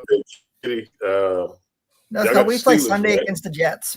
Yeah, the Jets. Y'all got the Jets. Okay, yeah, we got Cleveland, and then Christmas Day, I think Kansas City plays the Steelers, right? Yes. Steelers, and Ravens. And all that. Thanks for having me on my show. It was fun. Thank you so much. Have a great holiday. Happy holiday, Richmond. All right, folks. Richard Webb, who is a former Miami Dolphin, Texas A&M, who that's cool about Dan Marino because if you see videos of Dan, you know, yelling at him and you remember the fake spike that he did and he got the Jets. Yeah. You know. So now, Chris. So now let's bring in the he's not here yet. Communications for the Cotton Bowl, and I wonder who he wants to see in his bowl game because it's a semifinal. So let's bring in our good friend Scottie Rodgers, who is in the Lone Star State. Yeah, I'm still waiting for him. I don't know where he was logged in, logged out. So right now I'm waiting for him to log back in. So if he does, we'll get him on. We do have a scheduling program reminder. We got a change in the schedule. We're gonna be on to 8:15 because we have Stephen Gaither who. Yes. Yeah, we're gonna have him on at 7:45, and then we have the lady who, professional bowler Shannon O'Keefe joining us at 8:00. Yeah, so we'll do a mix, or whoever logs in first, we'll put them on, and then we'll just, we'll be a little bit over at 8:00, but we'll try to get everybody in our last show of 2024. Yeah. So we're waiting for Scottie to join us. Coming up at 7:15, Bob Newton. We had Bob on here a couple of years ago about the when you had that scary hit by Denny Hamilton, the guy up in Buffalo. Yeah, about the on the field. DeMar Hamlin. Yeah, DeMar Hamlin. He was on because we asked him about the time that he was there when he saw the first NFL death on the field back in the day. But he's a former Nebraska Cornhusker because Nebraska is playing in the Pinstripe Bowl against Boston College. So we're waiting for Scottie to log in. I think he's trying to log back in. I guess we're having problems down in the maybe Jerry Jones is probably playing with his internet. Yeah. Maybe. I mean, I don't know. Yeah. Jerry's trying to take the cash. Yeah, and also 7:30 we're going to be joined by former Bengals defensive end, and also he played with the Arizona State Sun Devils back in the day. Skip McClendon is going to join us. It'd be kind of cool, to talk some old school. I guess he was here he is. Let's see if Scottie is working. So let's bring him in. Scottie. Hi, Scottie. You there? Scottie. Are you there? Hit him. I think I can hear him. Scottie. Hi, Scottie. Can you hear us? Scottie, can you hear us? I can hear him. Okay. Can you hear us? It's like I want to do the episode of Johnny Carson. Justin Kmart Shoppers. Kmart Shoppers. Yeah. See if the microphone's working. Everything working. How about we? Let me tell him to call him. We're trying to get him on. I don't know what's going on with Streamer tonight. I don't know. It's called In Technology Wonderful, folks. Sorry for all the technical difficulties. Yeah, let me just send a message to him. I don't know what's going on here. I don't know. I just told him to call me. We'll get him on that one. Yeah. Yeah, we apologize, folks. This is what live radio is all the time. Live TV. Sometimes with StreamYard, somehow it doesn't work the right way. Yeah, that's true. Yeah. Yeah, we have no control over it. I don't know. No, we don't. We don't. Yeah, so we're still waiting for Scottie. We'll try to see who. So if Bob logs in, we'll throw Bob on. We'll throw Scottie on after. We're just throwing people in tonight, folks. We're just gonna. Yeah, I mean it's our last show of the year, so it's called. We're gonna end it with a bang. Come on in, everybody. Just come on in. Yeah, it's called. Well, it's called. We like the Price is Right. We're just gonna do whatever we need to do. Anybody out there wants to call us, just call us. We'll put you on. Yeah. If you're listening, Chuck Knobloch, call us. Well, yeah. Yeah. So hopefully, let me email him and just tell him, call me. Yeah. Yeah. Yeah. So, and obviously, we're gonna have a. Hopefully, left me his phone number. Hold on a second. Let's see if he left me a phone number. Yeah. Oh yeah, Chris. It's called. I do have to ask you a question. When will you be attending the Delaware Classic for the PBA Tour? Because our good friend Christian Anderson from Delaware has asked me to ask you. Oh, I talked to you this morning. I'm thinking about doing it on the 20th before the Pro-Am. Yeah, hopefully. Okay. Let's see if he works. Okay, let's bring him in. Scottie, can you hear me? Yeah, I can hear you, Scottie. Yeah. I don't know. Hi, we were Scottie. wondering if Jerry Jones was playing with your internet. That's all we were wondering. Come on, Jerry. Well, come on, Jerry. I am not in the great state of Texas right now. I'm in my home, Alabama, and I think there was some blocking on my thing. So sorry for the delay. You're all good, Scottie. Oh, We're all good, my friend. All good. We're breaking up a little bit, but it's okay. Let's make it quick here. So, what are you? What's the plan like right now for you? Because you're normally at this time having two teams playing in Dallas for the Cotton Bowl. Now you're sitting here waiting for whoever's going to show up. So, how's the preparation going? Well, we're trying to do as much as we can behind the scenes now that we at least for the teams that could be in our game. We're doing the work to continue to dial in and make sure that we have information from those schools that we can. Many all came on site visits in the last week or so ago, so we were able to get some information from that, and really just trying to finalize our plans. Whether, no matter the team, as it relates to what we're doing, because that's really important to make sure that we have our processes and all the things that we're doing to be ready for finding out our teams on New Year's Day. For us, it'll be New Year's Day because we have the Peach Bowl and the Rose Bowl champion coming into our game. So the first two games of that triple header on New Year's Day. Yeah, you had last week in Missouri and Ohio State. We're just playing a little clip of that. So what's it like having those two teams down there? Ohio State's been to the Cotton Bowl plenty of times. Missouri was there last year, so it must have been a great game for both schools. It was great. It was a great game for both schools. It was definitely an interesting, as far as the score is concerned. With nothing going into the fourth quarter, Missouri got across the goal line a couple of times to win that game. Right now, it's in position to have a chance to return. So I think that is the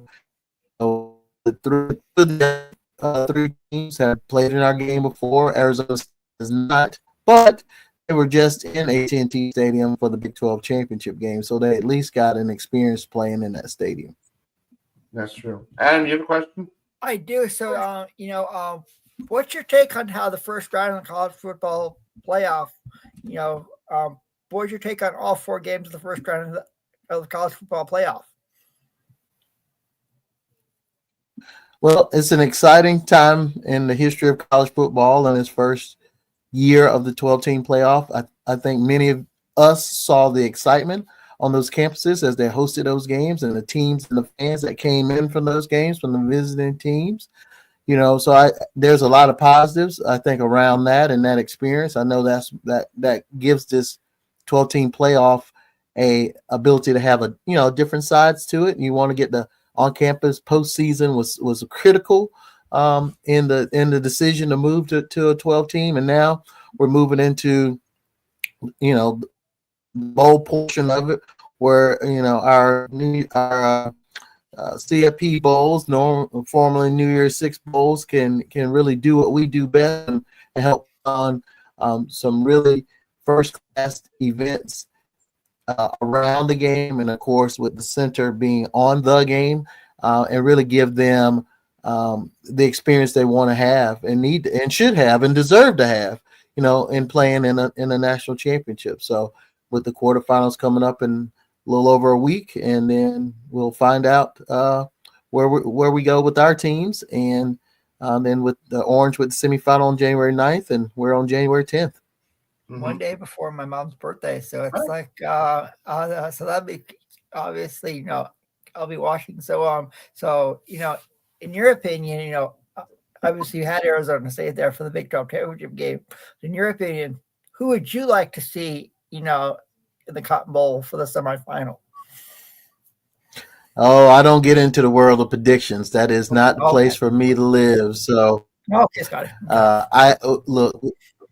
Regardless of how it turns, who comes, it's going to be two teams that are going to be extremely fired up to play in our game, and they're going to be under the Friday night lights, AT&T Stadium. The college football world will be focused on them, and it's going to be a great game. We're the last game before the national championship, so I think that's really, really important for that team to really showcase themselves and their ticket to the national championship January 20th in Atlanta. Cool. That's cool. I do have to ask you, when's this game coming up and you don't even know who's playing, where do you go for these? Do you go after the Fiesta Bowl? Do you go to the Peach Bowl and say hello to Gary Stokin because he's such a great guy and we like him too? And, or what's your travel plans after the holidays? Are you going to go to see one of those teams? And I know we saw in the first round game, you got a football and you do a presentation after the game is over, like to Notre Dame and Texas, and I was like, "Here, we welcome you to the Cotton Bowl." Where's Scottie going before New Year's or after New Year's? Well, we're not traveling to the quarterfinal games. We feel like it's more important for us to be in one place. We can be ready to talk to the teams, ready to interact with the teams as soon as they're ready to do so. After they play the quarterfinal game and win that game, there's a lot going on for them. So we felt, at least this year, is really important for us to be able to be available at the moment's notice. So not caught in the airport, not caught on a plane. We can be, we can do so much just obviously being on the phone, getting on a Zoom, obviously exchanging information via email. We can do a lot of things to help expedite the process. Because look, that's on January 1st. Our teams are set to arrive on January 8th.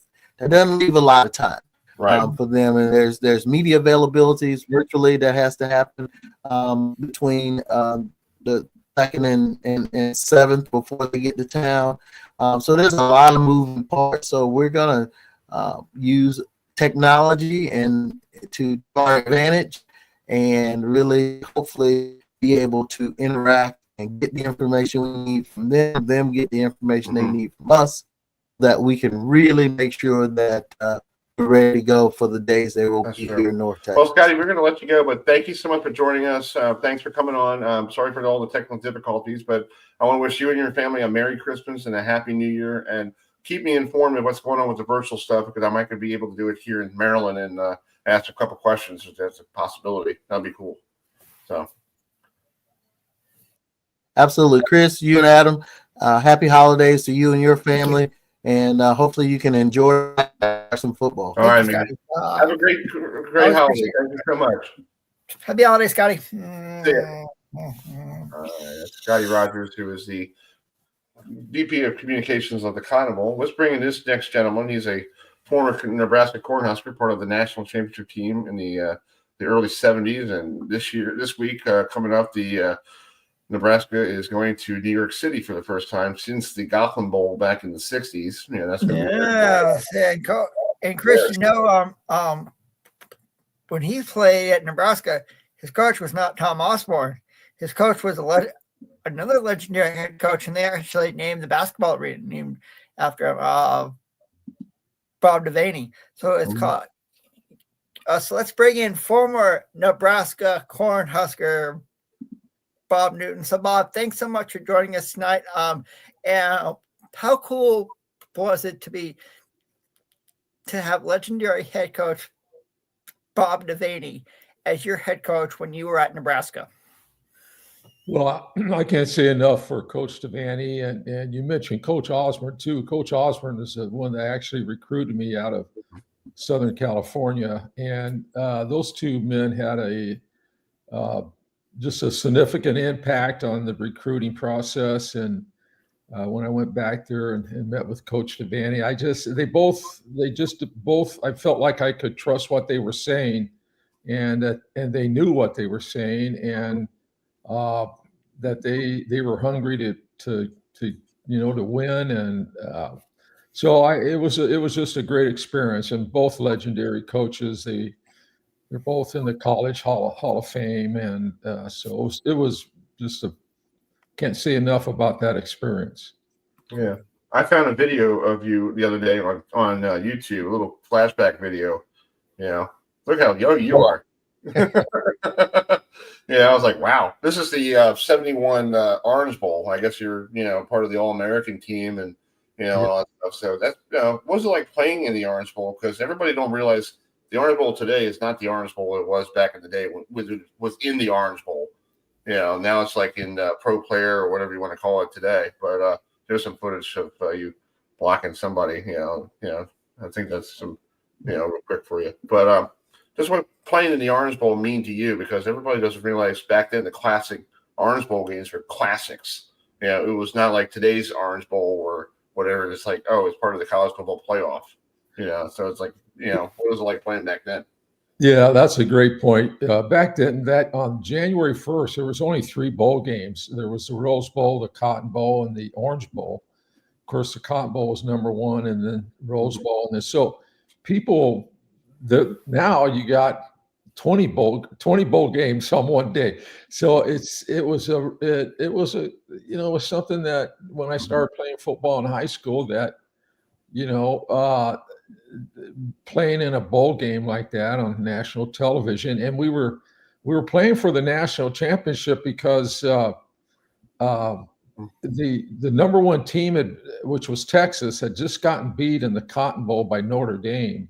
Oh, and in the Rose Bowl, Jim Plunkett and the Stanford Indians knocked off Ohio State, who was and we were ranked number 3. So we were on our way on the bus to the Orange Bowl, and it was announced that Stanford did complete beating Ohio State. So all we knew was that if we beat LSU, we'll be national champions. We'll be the only undefeated team left. And so we all went crazy on the bus when they said that. And Coach Devaney got up and he goes, "Okay, I'm glad you're excited, but listen, we still got a game to play. Maintain yourself." And so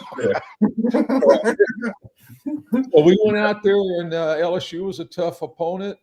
They weren't a very big physical team, but they were tough, and we fortunately beat them 17-12, and that was Nebraska's first national championship.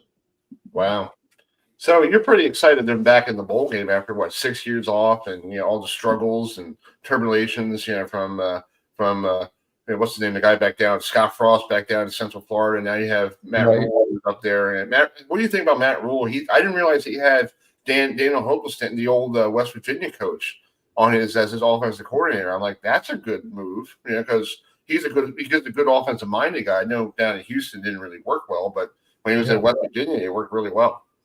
Yeah, they pulled him. I think they pulled him in the last 3 or 4 games of the season, and they plugged him in there to that position, and which is you hardly ever see kind of those types of coaching changes, in the middle of the season.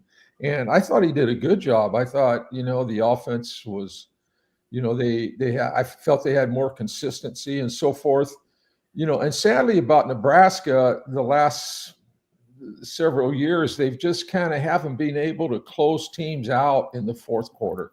And they found a way to lose, and they did better, but I thought their offense was I think they followed that coach's direction, and they made some progress. And he's back. He's back. It's going to be interesting to see how they do in this Pinstripe Bowl against Boston. Yeah, you played your games sometimes in New York City, right? And not in New York City, but once was in Shea Stadium, the other one was probably in New Jersey, with the Giants. But was it like playing in that area? Because people don't realize Jets Giants are like rabid fans. They love their football team, and they don't care if they're. I know the Giants lost 10 in a row, and the Jets look like crap this year. But they still love their football team, no matter what your records are. Oh yeah, they're very committed fans. And when I was with the Seahawks, we went there and played the Jets, I think in '78, and we beat them. And that was, that's when they had the sack exchange. They had Gastineau and Salam and the kid that was just introduced to the Klecko, yeah, the defensive tackle. And then Marty Lyons was the defensive end. So they had but we matched up very well with them. And Jim Zorn, our quarterback, was he could sprint out to the right or to the left and evade people if he got pressure. So he always helped the old line out. And but I think I played against the Giants there once when I was with the Bears. But so no, it was a great experience. Joe Namath. He's an idol that I was coming up. So yeah, he was. I was watching that sacks the Jets 30 for 30 the other day, and I didn't realize how much the functional family they were. They were like fighting, yelling. Mark Gasser doing all this. After he tackled everybody and started a fight with the Rams. I'm like, this is great. He wanted Brett Favre about going down. I know. That to me, I was like, dude, that's not the right time and right place for that. I'm sorry. He's the one that. He's kind of the one that started that sack dance. When he got a sack, he got up and started dancing, and everybody started doing it pretty much. But they were definitely a good defense and a good defensive front four. We had a young line, but a very good line. And Norm Evans was part of that offensive line at right tackle, who played with the Miami Dolphins on their '72 team at right tackle. So. But that's one of the exciting parts of playing in the NFL. You have to fly all day to get there from Seattle. We always had the most miles flown for the season in Seattle. Because it's a long way. You're way up there in the Northwest, man. It's a little ways, but and they came to the Kingdome a few times, and in fact, when I tore my leg to pieces against the Jets in '79, the 13th game of the season, I was trying to think of their outside backer. He was a really good player, and he blitzed, and I came out to get him. And I could, you hear a lot that this AstroTurf caused a lot of injuries, but I think it sure did on this one, because I kind of planted my foot to go inside to pick this kid up, and those ligaments just sliced in between. Wow. And so I think that turf they got now is a better. Yeah, everybody's doing these athletes. I went to Veterans Stadium one time for a baseball game, and I looked at the field with the Mets and Phillies. I'm like, this is the AstroTurf? I was like, this thing looks like, no offense, crap.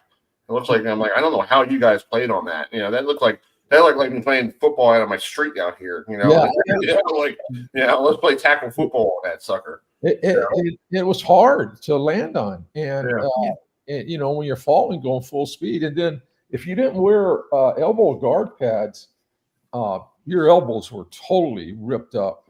And yeah, because of the sliding on it was like a Brillo pad, kind of.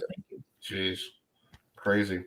Yeah. Yeah, it's fascinating now that you probably wish you're playing football today with the new AstroTurf. It looks like grass, but it's really AstroTurf with that little like tire stuff underneath it. It's really interesting looking. Oh, I think it's a lot safer for players and still gets the job done. And in Chicago we played in a lot of bad temperature, and it was helpful, to keep your grip on and your footing, but nowadays, I remember playing the Green Bay Packers in Lambeau once, and it was, thunder, it was lightning, and it was raining it was almost hailing, man. We didn't stop for one, but we just kept right on playing, and you couldn't even read anybody's numbers after that. Now if they get a little drizzle, call the game, we got to go inside. Yeah. I've been to college football games, Bob, and it's funny when you have lightning. Now you have to wait 30 minutes after the first lightning strike. And I think this year one of the college games was on for 5 hours. I think it was Navy. Yeah, that's right, Chris. Yeah, Navy in North Texas. I'm like, why don't we just play tomorrow? Like why do you have to do that now?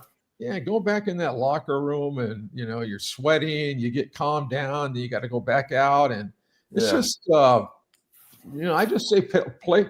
I guess it's safer to do it. I guess I don't know. I never saw. I didn't. Well, fortunately, I never saw anybody get electrocuted from lightning. But and then we played the Vikings once in Metropolitan Stadium. It's still in the top 10 as one of the coldest games to ever be played, and it was like with the wind chill, I think it was 20 below, something like that. No, thank you. Wow. No, thank you. No, thank you. No, thank you. I'll stay indoors and watch it on TV. There you go. Coming from a cold weather state in New Hampshire, where I used to live, it's like a lot of people don't realize if you're not prepared for it, then you're gonna have frostbite, and it's like getting back to Nebraska, before there was the Big 12 conference, there was the Big 8 conference. Yes. So, what was it like to play in the original Big 8 conference back in the day? It was a great experience because you had Oklahoma, and that game every year was just really, it was on the map to watch, and a lot of times it determined the championship of the Big 8. And Colorado, Kansas, Missouri, and they year to year they were tough. Iowa State, Kansas State. Lynn Dickey was the quarterback my senior year at Kansas State. Of course, Bobby Douglas was at Kansas, and John Riggins was at Kansas, and then Oklahoma had Now, the game of the century is the 1971 game between Nebraska and Oklahoma. Now, I was a rookie with the Bears that year, but the 1970 game, when we played Oklahoma at the end of the season in Lincoln, the score was 28-21, and it went down to the last play of the game. Oklahoma threw a pass to win the game, and we intercepted it, and then the time ran out. And it doesn't get a lot of coverage because the game of the century had so much, I think it was 1 and 2 at that time. And I think we were ranked number 3 when we played them in 70. But that's a great rivalry that I hope, can come back at some point. Same here. I think Nebraska, Oklahoma games should stay on. And it shouldn't be on in September. It should be like on rivalry week. Like it was after Thanksgiving. Because that was when I was a kid growing up. It was Nebraska, Oklahoma after Thanksgiving. Yeah. And Keith Jackson did the call with Bob Greasy or whoever his sideline report is his analyst was, and now it's like Colorado, Nebraska's playing. Play Iowa. They play Iowa now, kind of. Yeah, Iowa. I'm like, come on, man. I know Iowa corn versus Nebraska corn. That's all the sign this year. I'm like, what's the difference? It's corn. Thank you. I mean, I remember growing up. I remember the old Nebraska Oklahoma rivalry. It was that Friday after Thanksgiving. It was always at like 3:30 p.m. Eastern. On ABC, and it was like, when your appetite, for college football. Right. Yeah. When they were recruiting me, Nebraska, and Coach Osborne came out to my house. The last thing he told me when he was leaving after we were done, he goes, "Hey, Bob, I want you to make sure you watch the game this Saturday," because he was headed right back to Lane. He goes, we're playing Oklahoma in Norman, Oklahoma. He said, so I hope you watch it and see what you think, So I couldn't wait till Saturday. I got up, I turned on the TV and the game started. The final score was Oklahoma 47, Nebraska zip. Oh, jeez. So,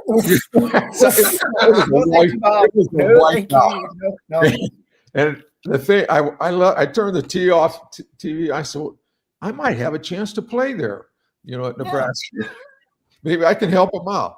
But and then the next 2 years, we beat Oklahoma 2 years in a row, and we beat them in Norman in '69. It's the first time Coach Devaney had beaten Nebraska in Norman. So, yeah, I think these rivalry games need to stay. We just had the young lady from Washington State on, and she's like, "Yeah, they play the Washington game this year in September." I'm like, "I'm sorry, that's rivalry week. I don't care." Stay on that. Washington, the Apple Cup should stay on. Rivalry after Thanksgiving. I don't care if the Big Ten wants to be, Big Ten and say you can't play on that, weekend. Sorry, Big Ten, if you're watching, keep that as part of your schedule because you have UCLA and USC the week before playing the week before the rivalry. That to me was stupid. That's a good point. Yeah. College football has changed so much, and with the portal and with the NIL, it's just. I read an article today that most of these bigger universities are hiring general managers. Yeah, I saw that too. I was like, what? To manage their collegiate dudes. Because they and a lot of them are being hired from the NFL because they need to be able to judge that talent and making those good decisions on this when the portal decisions. Right. So I think to me it's stupid. Like now, Bill Belichick's in college. I know. And I'm looking forward to see that. Him and Adam and I are looking forward to see the ACC kickoff this year. See how many media members we didn't see last year coming to Charlotte. Yeah. It's like, who are you? What are you doing here? Like what? Yeah. And one of his first hires was a general manager that he worked with in New England. Yes, that's right, Bob. Yeah. Yeah. So it's really becoming more of a college football. I love the spirit. These guys. That's another thing is how much money they're giving these guys. Where's the motivation to go to 8 o'clock class in the morning? I mean, if I was making a 6-figure salary at Nebraska my senior year, I'd be sleeping until about 9 or 9:30 at least.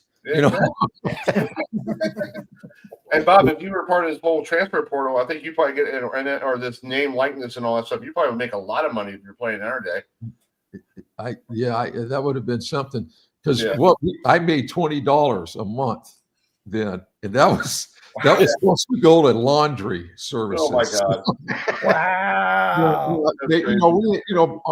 Our board and room was free, of course. We did the dorm, and our food was free, but it was a different era for sure. Mm-hmm.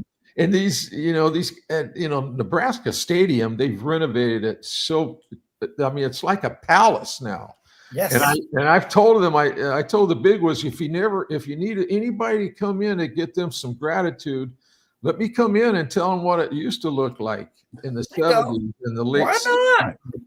Why not? Yeah, exactly. Exactly. So, that's cool. Well, Bob, we got to roll, but thank you so much for coming on today and talk about Nebraska football. And I wish you and your family a happy holidays. And thanks for being such a good friend of the program. And thanks for being on call when I sent you that message on Facebook, because I didn't know if you're on there. Because sometimes people on Facebook and they don't even respond. So I appreciate you coming on. that guys, I really appreciate it. It's great being with you. All right. Thanks, Happy Bob. holidays. And Merry Christmas. Merry Christmas. See ya. Bye. Bye-bye. Right. All right. It's Bob Newton, who has been a friend of this show. Yes. You've never logged in, but let's bring in. You want to bring this next guest in? I think she's ready to go. Let's just bring her in. Yeah, folks, our next guest is bowled all over the world. She is a competitor. She is a pro on the PWBA tour. In fact, when she was the head coach at McIntyre University, one of her players is one of my best friends, Brandon Clemmer from Clover, South Carolina. But she went south to warmer territory. And Chris, she's also a member of Bills Mafia. Okay. So let's bring in NCAA champion coach for Jacksonville State University and a member of Bills Mafia. And actually, her husband is a coach too. So let's say hi to Shannon O'Keefe. So Shannon, thanks so much for joining us tonight. And since you are a member of Bills Mafia, is Josh Allen, in your opinion, front runner for the MVP? Without a doubt, Josh Allen is the real deal. It's just a matter of whether our defense can help him out or not. Thank you. Yeah, I think that was a great game between Chiefs and Bills. I hope we have a rematch of that. Maybe in Buffalo, maybe with some snow. I think that would be great. I love seeing you snow. No, honestly, I feel like Josh plays better when it's warmer, not necessarily when it's snowy. Okay. But we'll see. I love that game against the 49ers. That was great with the snow. And I had to get home from work. I told my girlfriend, we're watching a snow game. And I'm not changing the channel. And I'm sorry, I love watching snow on football. Like we had the Browns and the Steelers this year, and it was snowing. And I'm thinking like my TV looked like I had static, but it was really snow coming down. Brian and I, when I lived in Rochester, because Brian's from Rochester, we had season tickets to the Bills for like 4 years with Doug and Chrissy Kent. And the snowy games were my least favorite because I'm cold all of the time, and those ones didn't help. So most certainly fun to watch, but I prefer to watch them when I'm home. Exactly. Actually, Shannon, Chris and I made a bet about the game. Yeah, I paid him back. So it's called he bought me dinner when we were at the ACC football championship game in Charlotte's. Good barbecue. But let's talk about what you're doing at Jacksonville State. Obviously, you are the reigning national champ. So, what's it going to take to get to Las Vegas to repeat? Come next year. Yeah, it's going to take a lot of good bowling on our part. We have a very young team. We went from having one of the oldest teams probably in the history of the NCAA bowling because we had 4 girls in their COVID year. So we had a team full of a bunch of 22 and 23-year-olds. And so we had 9 girls on the team last year, and we only returned 3. So we have a superstar transfer in Annalise O'Brien, and then we have 4 little superstar freshmen. But with anything, there's a learning curve. We were very successful. Our very first 2 tournaments of this season, we won them, which was awesome. And then our 3rd tournament of this semester, we finished 4th. And so our girls were frustrated by that and very, very hungry to keep fighting. The good news is there's tons and tons and tons of season left. And so it's going to take a lot of good bowling and for it to be in God's plan for us. I think that's right. Yeah. And I will. Yeah. So obviously, I know a good friend of yours, Brandon Clemmer, and she was at McIntyre University when you were the coach there. So how cool is it to see a former player of yours do so good on the PWBA tour? Yeah, it's awesome. Honestly, we have tons of them out there. Just this past year on Team USA, there's only 12 women on Team USA, and 4 of them were former players of ours. And so It's just awesome to see our kids out there doing amazing things, whether they decide to bowl on tour, they start a family, they get into the coaching world themselves. It's just pretty awesome. And I'm super proud of all my kids. Yeah, that's true. Yeah. All right. The reason we got you on, you just got inducted into the United States Bowling Congress for 2025. It was a great class. Yeah, Randy Peterson, Tom Clark is the commissioner of the the Professional Bowlers Tour, and the men's the men and the women work together. Who else is in there, Adam? I think we have Brian Goebel. Okay, Brian Goebel's one of them, and then you, and then I think there's one more. I think there's another person. I can't remember. But anyway, what was it like being inducted? Yeah, I got so many information in my head. It sounded funny, but what was like getting that phone call saying, I saw there's a video on your Instagram that you got the phone call, and your husband picked up the phone and said, "Okay, here's a call," and you were like in practice or something. What was it like getting the call saying you're a Hall of Famer? It was really, really sweet, actually. My best friend, Stephanie Johnson, she sent me a message months and months ago saying, "Hey, just FYI, I nominated you for the Hall of Fame," and I didn't think anything of it. And so we were finishing up workouts, actually, and Brian disappeared, and I'm like, what the heck? And so it was on Halloween. And so he came back in and he told all the girls, "Hey, before you leave, let's all circle up outside." And so I thought he was just doing dad things like, "Hey, be careful driving around. It's Halloween. There's going to be kids darting around in the streets." But actually it was just, it was that I needed to call the number back. Apparently I missed a phone call and I needed to call the number back, and was told by President Hacker that I was being inducted into Hall of Fame. And that was just really, really special for Brian to know how much our kids mean to us, to be able to share that with our girls. And for it to happen that way, it was just really special. Yeah, I'm playing a clip from Rockville Center, New York. I'm from Long Island, New York. And I remember as a kid, I used to bowl at Rockville Center. And there's a bowling. I don't think it's Maple Lanes anymore, but I think it was an old establishment. And I think it's still Maple Lanes. At least it was. I don't remember back in this is like late 80s before I moved down here to Maryland in 87. I remember bowling. And that was the first time I actually bowled. And I told my dad, like, "They're bowling at Rockville Center, Dad." And he goes, "Really?" I was like, "That's cool. What, the women are?" I'm like, "Yeah. Like, if you want to watch it on the CBS Sports Network." He goes, "Okay." He goes, "Maple Lanes." He goes, "Did they change the name?" I'm like, "I don't know." Yeah. Yeah, but I remember bowling, my first time bowling as a bowler at Rockville Center. And I don't know if that old, I guess they changed the name. I don't know if it's the same center. I haven't been there in a while, but it's pretty cool that you were bowling on, where I was a kid, bowling there, almost. Yeah, it was nice. We were there for a week. It was one of our classic series events. So we were there for a week. It was butted up right next to, right up against the Women's U.S. Open. So it was a tough couple of weeks. And that was in 2022. I won player, was it 2022? Yeah, I won player of the year that year, and I was injured the whole year with a severe hip injury. And so it was tough. It was hard to forget those few weeks because that was tough. Right. And exactly. And in I believe it's 2027, the U.S. PC Women's Championships are coming to my neck of the woods near Charlotte. So it's cool. Like, I'll find a way to make the trip, and go see how you guys compete, and it's kind of cool to see the USBC Women's Championships coming to Charlotte. I believe Greenville, South Carolina is going to have the USBC Open Championships in 2028. So when the USBC Women's Championships are in Charlotte, I'll find a way to be there for a week to cheer y'all on. Well, that's just the women's championship, so it's there for several months. So that doesn't necessarily mean that we'll be there for women's championships. It doesn't necessarily mean that, but it could be. We were there, I think, in 2007. We were in Charlotte, for the women's championship, and then the Queens was there. But it doesn't always work out like that. So that's true. That's true, Shannon. Well, you guys can come to Baltimore because we used to have a tour stop here on the Professional Bowlers Tour, and you guys actually had a tour stop when you were on the ladies tour. We did. The Fairlanes.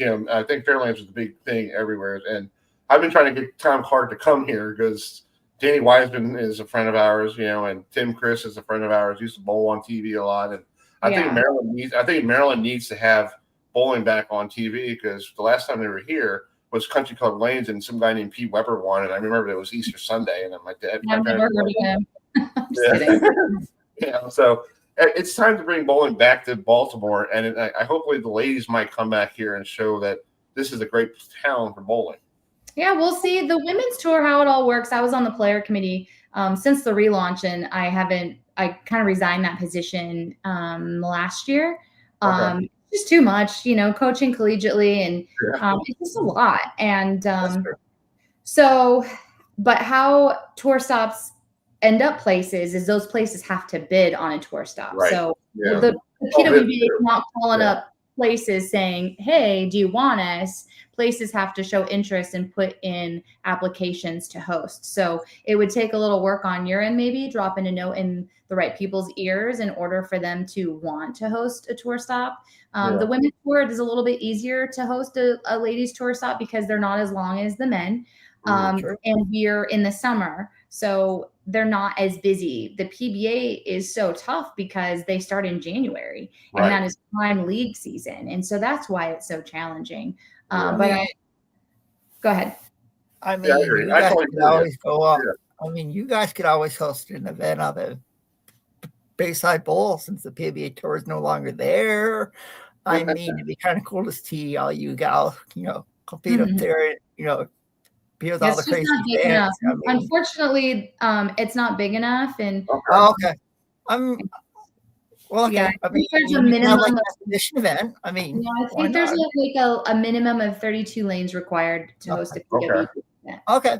Yeah, I didn't know that. That's something we didn't know. I thought it was like you could. I saw something on TV on my Facebook. Somebody had 12 lanes. And I'm like, and they're bowling in Chicago at the PBA soon at All-Star Weekend. Well, the PBA is completely different than the PWBA. Yes, they're owned by two different separate entities, and the PBA does have a lot of more gimmicky type tournaments and shows where the PWBA does not. Right. That's true. Yeah, that's true. I agree. Well, Shannon, I appreciate you coming on tonight. I want to wish you and your family a Merry Christmas. How was that bowl game the other day for Jacksonville State? It looked like it was a pretty decent game. Well, honestly, it kind of sucked the first half. They played terrible the first half, but then, we missed a field goal. I believe in the second quarter, the first half, we missed a field goal, and then we ended up losing by 3 points. And so, just kind of like bowling, spares matter. So field goals. Inch, exactly. Inch. And the crazy thing is, the kid hit the upright, and it just. I thought for sure it bounced kind of sideways. You see that all the time. So I was hoping it would go in, but it didn't. But that was earlier in the game, and but we were down. It did not look good. And they fought back. And, I really give it to the guys. Rich Rodriguez, our head coach, he left the week before before the bowl game, which obviously nobody can blame him. He's getting a chance to go back home and go back to West Virginia. And so, but those kids, they were kind of in limbo, not knowing what was going to happen. And so that's hard. Fortunately, when we made the move, the season was over, and we had the whole summer to kind of sort and figure things out. And so I really give it to those kids. They really fought hard all the way to the end. And it was always nice to be in Orlando. It's nice and warm down there. Yes, that's true, Shannon. That's true. Yeah. Well, Shannon, thank you so much. I want to wish you a Merry Christmas. Thanks for coming on, and we'll talk to you hopefully in the new year. Okay. All right. Thanks, guys. Happy New Year. Merry Christmas. New Year. Merry Christmas. Thank you so much. And go Bills. Go Bills. Thank you. All right. It's Shannon O'Keefe, the 2025 United States Bowling Conference Hall of Famer. We're going to wrap up our last segment of our show of 2024 with a new hire. This Stephen Gaither was down today in Norfolk, Virginia for Michael Vick's press conference, who is now the head coach at Norfolk State. So let's bring in Stephen. Hi, Stephen. Are you driving? Yeah, guys. I'm sorry. Hope everybody's doing well. Yeah, I am on Interstate 85 as we speak. So you can't see me. You can only hear me. Yeah, that's cool. Thank you for coming on. Thanks for drive carefully, but thanks for coming on. Talk about the press conference today with Michael Vick. We saw him yesterday on Fox, having a teary goodbye, and everybody was so happy that he got the job, and wearing Norfolk State hats. So, what's your first take of Michael Vick's first press conference? Yeah, well, again, first of all, thanks for having me, guys. it was definitely a day to remember in Norfolk, Virginia, and in the entire region, really. Michael Vick is from Newport News, which is only about 30 minutes away, a little less than that maybe from Norfolk. He grew up there, and before he went on to Virginia Tech, and then his pro career. So he's got a special connection with the area, and he's had some of his greatest ups and some of his biggest downs in that area. And but through it all, he's had the support of a lot of people, and that was very much reflected today. You had Allen Iverson showing up early, as he admitted, it was early for him. He was out last night to come give him some support at the press conference, and it just kind of was like a homecoming of sorts. Homecomings are big in the HBCU world, and this was kind of like an individual homecoming for Michael Vick. Going to start his coaching career, at a university that he said, he remembered, being shuttled to games as a kid back in the '90s. So kind of full circle moment. Yeah, that's cool. Now, I think it's great for Norfolk State and great for the MEAC to have a well-known NFL MVP as their coaches, because we know Coach Wilson from Morgan State, and Coach Wilson does a great job at Morgan State, and he does a great job. And now and Norfolk State plays their first game of the year against Towson, who we talked to Coach Schumrick, and we're going to try to get him on after the holidays because he plays in the first game of the year against Michael Vick. So that's going to be a very interesting game, and I'm hoping to get myself down there to see that game. Yeah, no, it's definitely a big boost again, not only for Norfolk State, but yeah, for the MEAC as well. Very familiar with covering Coach Wilson during his days at Bowie State, and then obviously the transition he's had there, trying to turn things around in Norfolk at Morgan State, and a similar job that Michael Vick has, ahead of him. Norfolk State is a basketball school. It always has been. They only have one MEAC title, and that was actually vacated because of academic issues from back in 2011. So their last championship was the 1984 CIAA title in Division II. So, they've only had a handful of winning seasons since they turned into Division I program, and so he's got his work cut out for him. I know a lot of people, will like to compare him to, him coming there to Deion Sanders, and there are some parallels. And Coach Vick talked about, some of the conversations that he had with Deion Sanders. But Deion Sanders had been coaching, on the little league level and then the high school level before taking over at Jackson State. Michael Vick hasn't had any coaching experience. And he was candid about that. And he's also going to a place that hasn't had nearly the history that, Deion Sanders had at Jackson State football-wise. So, it's a little bit different, but still kind of the same mountain to try to climb and to, turning this team from, perennial underachievers to trying to get them, to compete with the likes of Morgan State or South Carolina State or North Carolina Central. So it's going to be a lot of excitement, I would say, for sure, around just to continue, throughout the months. Adam, you have a question for Stephen? I do, yeah. Yeah, so Stephen, in your opinion, how many games do you think Michael Vick can win in his first year at Norfolk State? It's going to be tough. The MEAC is right now is a 6-team league, right? So every team has a total of 5 conference games, and everybody plays each other. And they kind of, but so before that, they get into their out-of-conference season for over half the year. And so, you're playing like a Towson, you're playing sometimes an FBS program, then you might play a Division II school, and then, you'll play your rivals, Hampton. He's going to have an uphill battle and his work cut out for him. Again, there are a lot of, again, there's a non-conference schedule, which is never easy for Norfolk State. And then there's also the conference schedule, which there are a lot of good coaches there. So, I mean, they won 4 games last year. And, I could see them I could see them duplicating that, or I would say 4 to 6. I would say six would be a really encouraging sign with what they have. But who's to say? I mean, it's literally a spot for Norfolk State, where you play those. It really doesn't matter what you do in the non-conference because they don't go to the playoffs. So if you can come up with winning 4 out of your 5 or all 5 of your MEAC games, you get a chance to go to a bowl game, even at the FCS level. So I think the jury's still out. We've seen Deion Sanders. He kind of had a spring season to ramp up during the COVID year.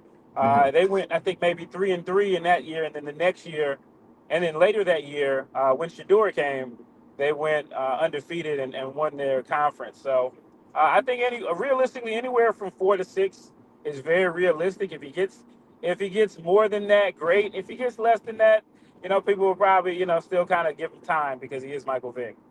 Exactly, I agree. Well, Stephen, I know you're driving, but thank you so much for coming on tonight, and we appreciate you. I hope you have a great holiday season. Merry Christmas from all of us here, and drive safely back on 85. Will do. You guys take care. Talk to you guys later. Thanks, buddy. See you. Bye. All right, we're going to wrap up the show here because that's Stephen Gaither, who covers the HBC Game Day founder. So we talked to him about we'll get Michael Vick on hopefully during the springtime. We'll try again. I'll try again for you. The guy we couldn't get him on tonight. But we're going to wrap up the show here with one little quick tribute. Happy birthday to this former Met today. It's his birthday. I get that up here. Hold on. We'll play. I know people in Baltimore don't like this, but I'm going to play it real quick. So here it is. Probably one of the doggone sights you've ever seen in sports. Well, it's up to Dave Johnson now to save the Orioles. He's had 1 hit in 3 times. Met fans now, over 57,000 roaring in every pitch. The 2-1 pitch. There's a fly ball hit out to left. Waiting is Jones. The Mets are the world champions. Gary Koosman being mobbed. Look at this scene. So happy birthday to Jerry Koosman. He was born on this day. So we're going to wrap up the show here. We want to say Merry Christmas to everybody. We appreciate you joining us. Merry Christmas. Happy New Year. Yep. And our next show is not until 2025. Next show is going to be January 2nd, 2025. At 6 o'clock, we'll recap all the good bowl games during the holiday season. We also, we appreciate you all joining us this evening. And every Monday or Thursday, we do the show. We appreciate it. Or even on a Friday, we did a Friday one. That's true. Yeah, it's called. We've had some incredible guests on in 2024. From professional bowlers to former NFL stars and NFL stars, major league stars, college football personalities. I mean, it's been. Chris and I were at the ACC football championship game, ACC kickoff. I mean, it was really cool, to be. I went down to see Lane Kiffin at Wake Forest. Yes. We went everywhere. Yes, but I went up to Bayside Bowl in Portland, Maine for the BBA League. I did the ACC Men's Basketball Championship in DC with Chuck and Ellie and watched NC State win and talked to Coach. The coach from NC State used to be with the NC North Carolina Wilmington. Yeah, you and I relationships with Pat Scarry and Coach Shimrick. I want to wish those gentlemen a happy holidays and Merry Christmas. Yes. We'll get some more fun in the new year. Get them back on next year. We're going to play our last show of the 2020 with people who sadly we lost this year. We just lost Ricky Henderson over the weekend, Pete Rose, and Norman Snead, the quarterback for the Eagles, and O.J. Simpson. So we're going to wrap up the show. We'll play our little tribute to them. Merry Christmas, happy holidays to everybody, and we'll see you in 2025. This Wednesday, I'm going to play the 1986 Aloha Bowl. Yeah. Between Alabama and I think it's Washington playing each other. But Washington. It's Arizona and Alabama playing each other. I think that's what it is. We'll put it out there. But we appreciate you, and we'll play this last. This is a tearjerker, so hope you guys, make sure you have a tissue. So we'll see you soon. Happy holidays. Happy holidays. It really helps the hitters when Ricky is in this situation because the infielders have like Trammell. He can't play a normal position. There he goes. Pitch is inside. Tettleton throw, and he is in safely with number 1,000.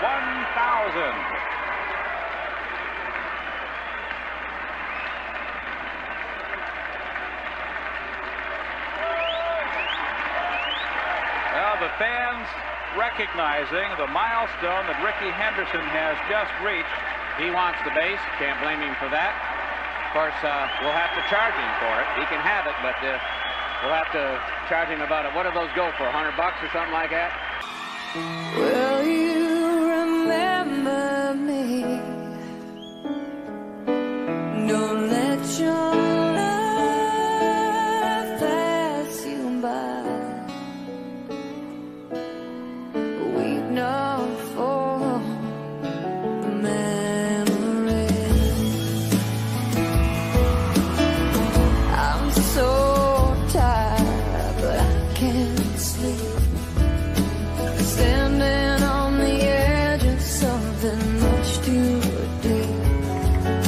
It's funny how we feel so much, but cannot say a word.